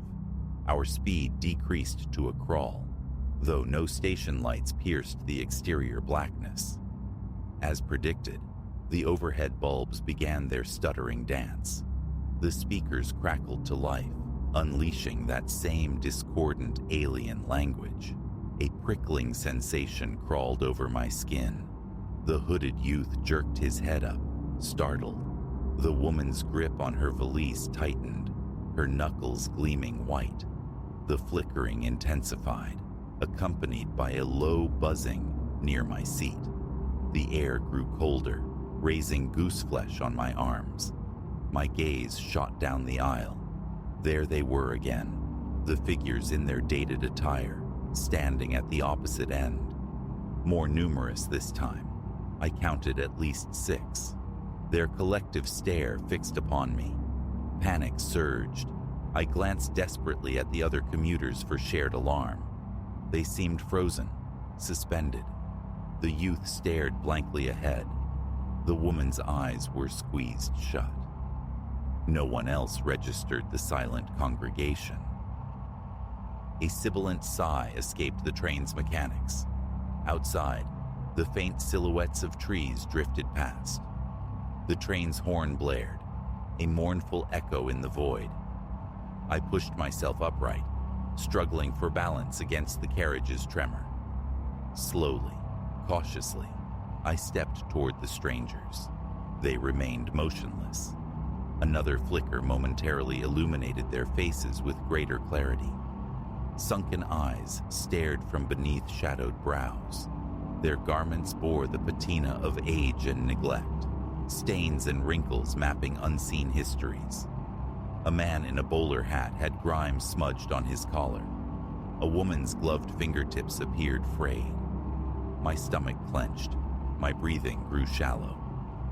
Escape. I needed off this train, but the landscape outside offered no sanctuary. We were still moving. My hand reached for the connecting door handle, seeking refuge in the adjacent car. It refused to yield. I pulled harder, locked fast. Sweat traced a cold path down my neck. The speakers erupted again, the guttural broadcast clawing at my ears. I pressed my hands over them, a futile gesture. When the cacophony ceased, I lowered my hands and turned. They stood directly before me, scarcely 3 feet away. I stumbled backward, nearly falling. My heart pounded violently. My limbs felt like water. Their vacant stares pinned me for an eternity, compressed into seconds. Then, the lights blinked. When illumination returned, they had vanished. I scanned the car. The other commuters were slumped in their seats, like marionettes with cut strings. I remained standing, rigid, until my station arrived like a reprieve. I fled the moment the door slid open. The platform was deserted. Cool night air bathed my face. I turned, compelled to watch the train depart. Again, that unsettling transparency. Its form wavered, a heat haze mirage against the station's brickwork. The faded advertisements on the opposite platform, visible through its windows. Then, it receded into the darkness, a phantom retreating from the world. The following dawn found me seeking anchors in reality, attempting to verify the train's existence. Inquiries at the station's information desk were met with polite confusion, then pitying glances reserved for the unhinged. No train, they insisted, ran that route at that hour. My ticket, when produced, was merely a cryptic, dateless scrap. My descriptions of antiquated carriages and flickering lights elicited only suggestions of fatigue or delusion. The arrival and departure boards remained stubbornly blank for the time frame around 1:50 a.m. Official silence became the final word. I ceased asking. The relentless cycle pulled me back. Work mandated late hours. The platform beckoned. The next night, it was 1:40 a.m. The platform was mine alone. This time, I clung to a pool of functioning light, watching the tracks intently. The familiar rumble grew, and precisely at 1:50 a.m., it emerged. The same spectral express, grime streaking its windows, rust blooming on its metal flanks. Brakes squealed their protest, doors groaned open, an invitation laced with reluctance. I boarded. Only one other passenger shared the car, a man in austere dark tailoring, a briefcase resting squarely on his lap. He offered a curt nod, devoid of warmth. I returned the gesture. Silence stretched between us as we journeyed into the night. I watched my phone's digits climb toward the threshold of 2, my fists unconsciously clenched. Punctually, the lights began their decay.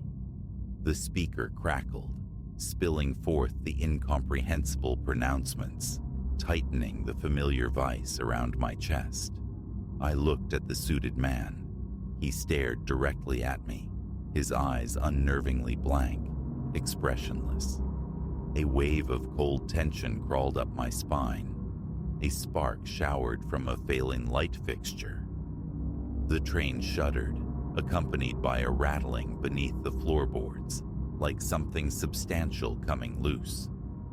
Turning toward the rear, I saw them. The spectral faces pressed against the windows, mere inches from the glass. watching me from the outside. Their eyes tracked my slightest movement. I recoiled, stumbling back against a seat, my phone nearly slipping from my trembling grasp. The train lurched violently. The speaker emitted a high-pitched squeal as the lights flickered rapidly. In one split second of absolute darkness, I heard a distinct scraping sound against the window pane beside me. Then light returned. The figures were gone. My pulse hammered in my temples. The suited man continued his blank surveillance, but now he lifted his briefcase, clutching it tightly to his chest. His lips were slightly parted, as if breathing shallowly through his mouth. He uttered no sound. My station arrived like salvation. I fled without a backward glance, desperate for solid ground. Across the platform, heading for the exit, I risked one last look. The train's departure was more pronouncedly ethereal this time. Its form wavered, its edges blurred, the station's dim lights clearly visible through its translucent shell.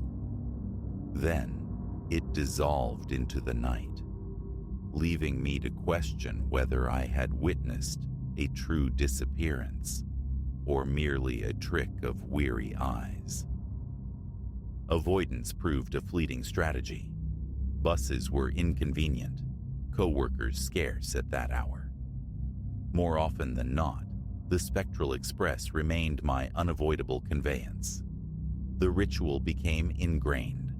The approach of 2 a.m., the syncopated failure of the lights, the alien broadcast crackling through the speakers, the silent manifestation of the figures in their time-worn clothes.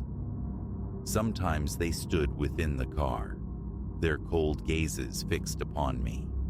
Other times, their faces pressed against the glass from outside.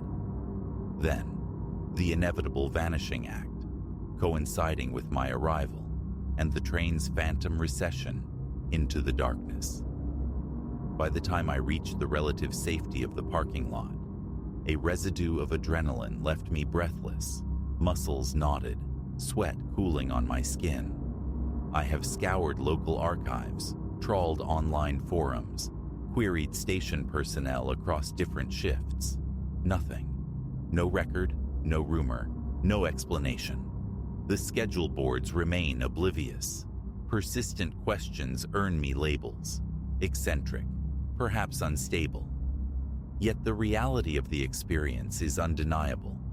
The feel of worn vinyl, the scent of stale metal, the dance of dying lights, the unnerving presence that materializes precisely at 2 a.m. Each nightfall now carries the weight of anticipation as I step onto that platform. My heart accelerates around 1:45 a.m. I grip my phone like a talisman and wait. The rumble swells from the darkness. The archaic train rounds the bend, screeches, groans, invites. I step inside because I must, because there is no other path home. Does it journey somewhere beyond my comprehension each night? Is it merely a forgotten relic traversing forgotten rails? I watch the windows, bracing for the emergence of those outlines. They never fail to appear. They never break their silence. And as my station nears, they dissolve along with the train's very substance, allowing the platform lights to pierce its ephemeral walls. I disembark, and it glides away. Real? A portal? A recursive nightmare woven into the fabric of my commute? The questions remain unanswered. I know only this. At 2 a.m., my senses ignite. My nerves scream alert. I endure the broadcast from nowhere. I witness the hollow-eyed passengers from yesteryear, and I perpetually wonder how many more journeys remain before the destination changes irrevocably. For now, I ride, caught in this loop, hoping it doesn't ferry me somewhere final, somewhere else.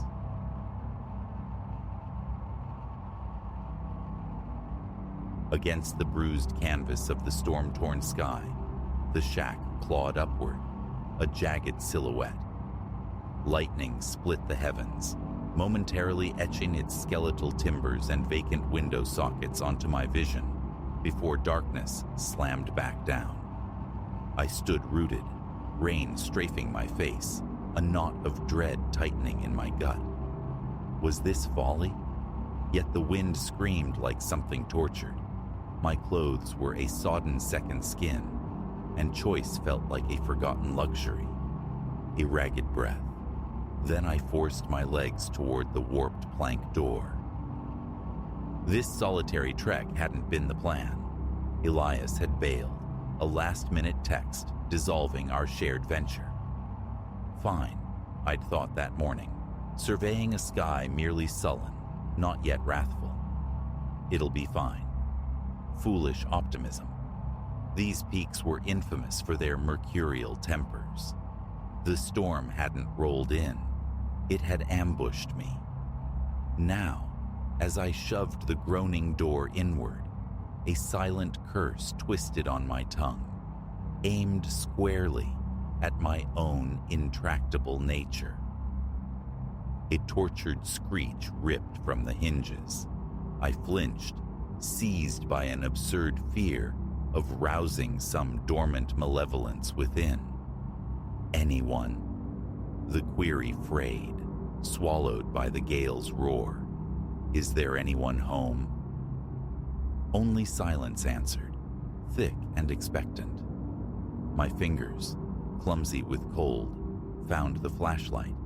Its beam sliced through the Stygian gloom, illuminating a frantic ballet of dust motes disturbed by my intrusion. The cabin's interior was stark. A listing table, twin chairs like skeletal sentinels, the rusted bulk of a primitive stove huddled in one corner. Gossamer shrouds of cobweb clung everywhere, and the floorboards emitted ominous protests beneath my sodden boots. Dilapidated, yes, but it was sanctuary from the elemental fury outside. A profound, almost painful relief washed over me. My pack thumped onto the table. I peeled off clinging wet layers with a grimace. Priority 1, warmth, dryness. I delved into the pack, uttering thanks for its faithful waterproof shell. Dry clothes felt like a benediction. The soaked garments I draped mournfully over a chair back. Yet, as I moved, the nape of my neck prickled, an insistent sensation, like unseen eyes tracking my every motion. I cast sharp glances into the pooling shadows, half expecting a shape to detach itself from the darkness. Ridiculous, I hissed under my breath. Empty, just an old empty shack. But was it? As the adrenaline surge ebbed, insidious details snagged my attention. A tumbler on the table, filmed with dust, yet weeping condensation around its base. Near the stove, a patch of floorboards radiating a faint residual warmth, suggesting a fire extinguished not long ago. And most unnerving, a sound, subtle but persistent, a metronomic groan, slow and deliberate, originating somewhere in the suffocating dark above. My throat constricted. I swallowed against sudden dryness. Hello? I tried again, forcing volume. Is someone upstairs? The creaking ceased, instantly. Silence crashed back in, broken only by the relentless drumming of rain on the roof. I held my breath, ears straining. Nothing. Then, faint but undeniable, the soft scuff of a footstep overhead. My heart hammered against my ribs. I was not alone. Flashlight beam jerked upward, painting a trembling circle on the rough-hewn ceiling planks. Look, I'm sorry, I managed, striving for a calm I didn't feel. The storm, I just needed shelter. No intention of disturbing anyone. No reply. The footsteps were gone, yet the air felt heavier, charged with a listening presence. I'll be gone the moment it breaks. I pressed on, words tumbling out. Promise. Won't touch a thing. Just waiting it out. Still, only the storm answered. I lowered the light, adrift. A primal urge screamed to snatch my pack and plunge back into the tempest. Better the devil you know. But reason, cold and unwelcome, countered. The elements were lethal. Here, at least, was shelter. And whatever resided upstairs remained, for now, passive. Compromise. I unfurled my sleeping bag on the floorboards, deliberately positioning myself far from the crude staircase, ascending into blackness. Flashlight stayed within reach, my small pocket knife beside it. A pathetic talisman, but a comfort nonetheless. Hours bled together in a haze of fitful dozing. Each time consciousness surfaced, I listened, body rigid, silence mostly. But sometimes, infinitesimal sounds drifted down. The weary sigh of ancient wood, a faint rustling, like cloth brushing against cloth. Once, a rasp-like drawn breath seemed to hover just beyond the stairwell's lip. I froze, breath trapped in my lungs, until the sound, real or imagined, receded. Dawn approached not with light, but with a cessation of sound. The rain had vanished, leaving behind a profound, almost breathless stillness. I pushed myself up, rubbing sleep-gritty eyes, hand automatically finding the flashlight. As its beam flared to life, a floorboard groaned directly behind me. I spun, heart lurching violently. There, at the base of the stairs, a form. Obscured by the lingering gloom, it resolved only as a vaguely humanoid shape, but tall, impossibly tall, its proportions subtly wrong, and it possessed a stillness that felt less like inaction and more like immense, coiled potential. Hello? The word was a threadbare whisper. It didn't respond, didn't shift, just stood, an obsidian cutout against the deeper darkness, watching. I scrambled backward, putting the rickety table between us. "Who are you?" I demanded, voice thin and reedy, a poor imitation of courage. "What is it you want?" Slowly, with excruciating deliberation, an arm lifted. It extended, pointing. First at me, then, unequivocally, at the door. "Leave?" I breathed the question. "You want me to leave?" A nod, minimal, barely perceptible, yet absolute. No second invitation needed. I grabbed my pack, foregoing the sleeping bag, not bothering with clothes. Edging towards the door, keeping the light pinned on the figure, I gave it the widest possible berth. It remained utterly motionless, that elongated arm locked in its silent command. My hand closed around the rough wood of the doorknob. Then, from the gloom overhead, a single, definitive creak echoed down. A cold certainty seized me. The sentinel below was not the source of the night's disquiet. There was another. I wrenched the door open and flung myself outside. The storm had scoured the world clean. In the fragile pre-dawn luminescence, the trail snaked away below. I ran with the terror of the hunted, not risking a glance back until the trees offered a semblance of cover and distance. Gasping for air, lungs burning, I finally stopped and turned. The cabin was a dark smudge against the lightening sky, and framed in its doorway, stark against the interior blackness, stood not one, but two figures. Even diminished by distance, their unnatural height, the wrongness of their limbs, was terrifyingly apparent. They watched me. I didn't linger for introductions.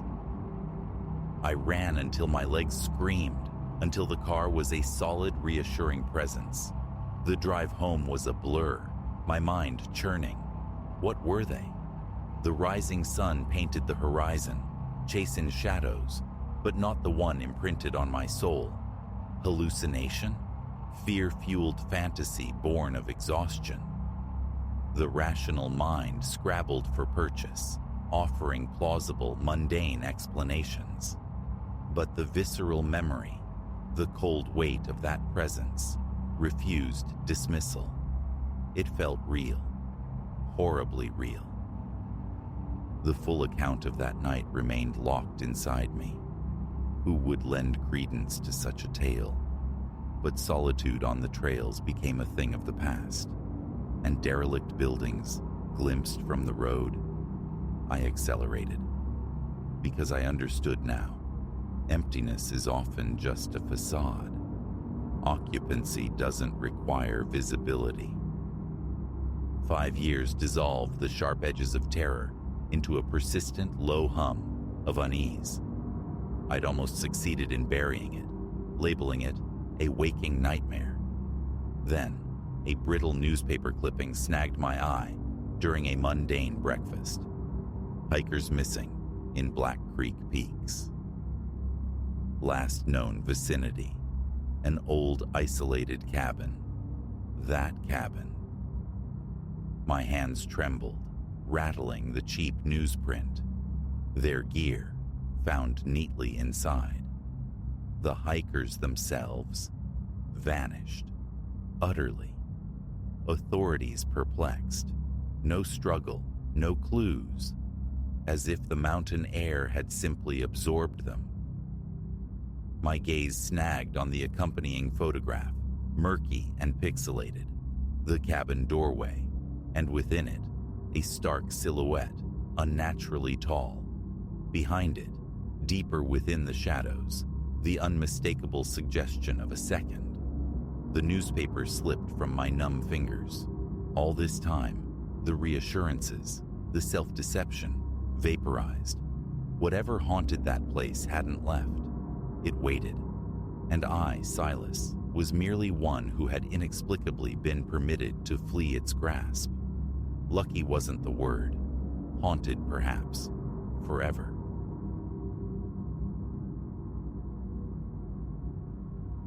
My name is Julian.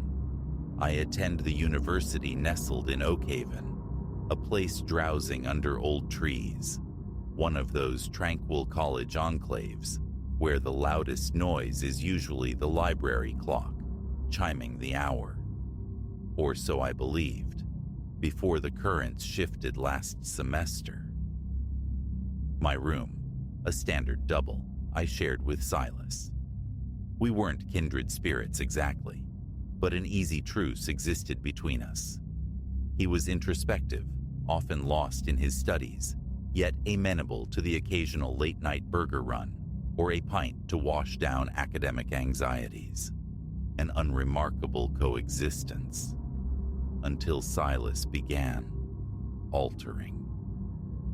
The transformation was insidious, a slow fade, which likely explains my initial obliviousness. He contracted inwards, sealing himself behind his door for lengthening stretches. Nothing overtly alarming at first. The specter of finals loomed, fraying nerves campus-wide. But Silas drifted beyond mere stress. The affable, bookish young man I knew dissolved into a near hermit. Conversation dwindled to monosyllables, then silence. His egress from the room became a rarity. I filed it under academic pressure, rapping on his door now and then, offering food, companionship. Silence was the only reply. He must be buried in work, I reasoned. A few days steeped in this quietude, however, and a prickle of unease surfaced. His territory within our shared space devolved into chaos. Drifts of clothing, strata of books and papers blanketing the floor. This dissonance struck me. Silas, normally meticulous, presiding over entropy. A knot of worry tightened in my gut. Then came the night I cannot unravel. Darkness had fully settled, the clock hands creeping towards midnight. I lay in bed, courting sleep, but whispers of sound seeped from Silas's room. A persistent shuffling, the drag of considerable weight across floorboards. Relocating furniture, perhaps? Organizing? The sounds intensified, scraping against the quiet. I tried to submerge beneath them, but sleep recoiled. Pushing back the covers, I crossed the threshold and knocked softly. Silas. A pause, pregnant with nothing. I rapped again, firmer. Hey man, everything all right? Still, only silence answered. Compelled, I pressed my ear to the cool wood and heard it. A voice, guttural and low, decidedly not Silas's. It resonated with a masculine timbre, weaving hushed, indistinct words. My pulse leaped, a frantic bird against my ribs. Silas never entertained visitors, not to my knowledge. Our rooms were solitary sanctums. No one else should be in there. I retreated, a tremor starting in my hands. Call out again? Fetch the floor proctor? My thoughts tangled, useless. Drawing a ragged breath, I forced a semblance of calm and returned to my bed, though sleep was now an impossibility. I lay rigid, eyes fixed on the textured ceiling, listening. The dragging resumed, punctuated by that alien murmur. Who the hell was in there? And why the secrecy from Silas? Eventually, an abrupt cessation. The ensuing silence felt heavier, more menacing than the noise. Wide awake, heart hammering a frantic rhythm against my eardrums, I remained frozen, too unnerved to stir. Sleep must have claimed me eventually, because awareness returned with the gray light of dawn. I sat bolt upright, gaze snapping to Silas's door. It stood slightly ajar. Hesitation warred with a morbid curiosity. Curiosity won. I slipped out of bed, padded across the floor, and peered inside. Emptiness greeted me. Stark, absolute emptiness. The bed was neatly made, surfaces clear. His clothes, his books, his scattered papers vanished, as if his presence had been erased overnight. I backed away, mind reeling, a chill deeper than the morning air settling over me. It defied logic. The chaos of the previous night, the sounds, the voice. Now, immaculate vacancy, and Silas gone. I made straight for the floor proctor's office, spilling the story, the withdrawal, the noises, the voice, the vanishing. She regarded me with an expression hovering between skepticism and pity, but promised to consult the housing registry. Later, she found me, her brow furrowed with mild concern. Silas formally checked out this morning, she reported. Everything's in order. Confusion swirled. I was here all night. How could he orchestrate a move, unseen, unheard? I pressed her. Did anyone see him leave? Notice anything unusual? A shrug. Officially, he departed of his own volition. But the memory of that voice resonated, a discordant note against the official story. Days bled into a week. I tried to rationalize, to dismiss the memory as a figment of stress, a half-dream. Yet the unease lingered, a phantom limb. Silas's room remained untenanted, a void opposite mine. Passing its closed door sent shivers down my spine, accompanied by the persistent, irrational sensation of being observed. Then, nearly a week later, the phenomenon recurred. Night had fallen thick and heavy. As I prepared for bed, the sounds returned. That same dragging cadence, the sibilant whisper. Except this time, the source wasn't Silas's former room. It emanated from the adjacent door. I froze, every nerve alight. The identical sounds, the unmistakable low voice. Gooseflesh prickled my arms. My heart resumed its frantic cadence. Slipping into the dimly lit hallway, I scanned the deserted corridor. The room next door belonged to Finn, a first-year student, generally reserved, occasionally glimpsed in passing. I approached his door, knocked lightly. "Finn?" My voice was a strained thread of sound. "You okay in there?" Silence. I tested the knob, locked tight. Pressing my ear against the barrier, I listened. The voice was undeniable, intimate, as if spoken directly into Finn's ear within the confines of his room. Nausea churned in my stomach. I recoiled again, adrift. Seek help? Who would lend credence to this? My previous report to the proctor had yielded only dismissal. But this wasn't imagination. It was real. Something corrosive, something inexplicable, was unfolding in this dormitory. The following morning, I approached the floor proctor again, detailing the nocturnal disturbance from Finn's room. Her annoyance was palpable. Finn was fine, she insisted. I was likely letting my nerves get the better of me. But certainty settled cold and hard in my chest. Another night crawled by, sleep offering little refuge. Each creak, each sigh of the old building echoed the shuffling, the insidious whisper. And then, mirroring Silas's departure, Finn vanished. One morning, his room stood vacant, stripped bare, meticulously ordered, as if he'd never inhabited it. The proctor's response? Another dismissive shrug. Business as usual. But it wasn't usual. Two students exhibiting parallel descents into isolation, both spirited away overnight, leaving immaculate voids, and linking them, that deep, susurrant voice. The chilling conviction grew. I was next. Auditory phantoms began to haunt my waking hours.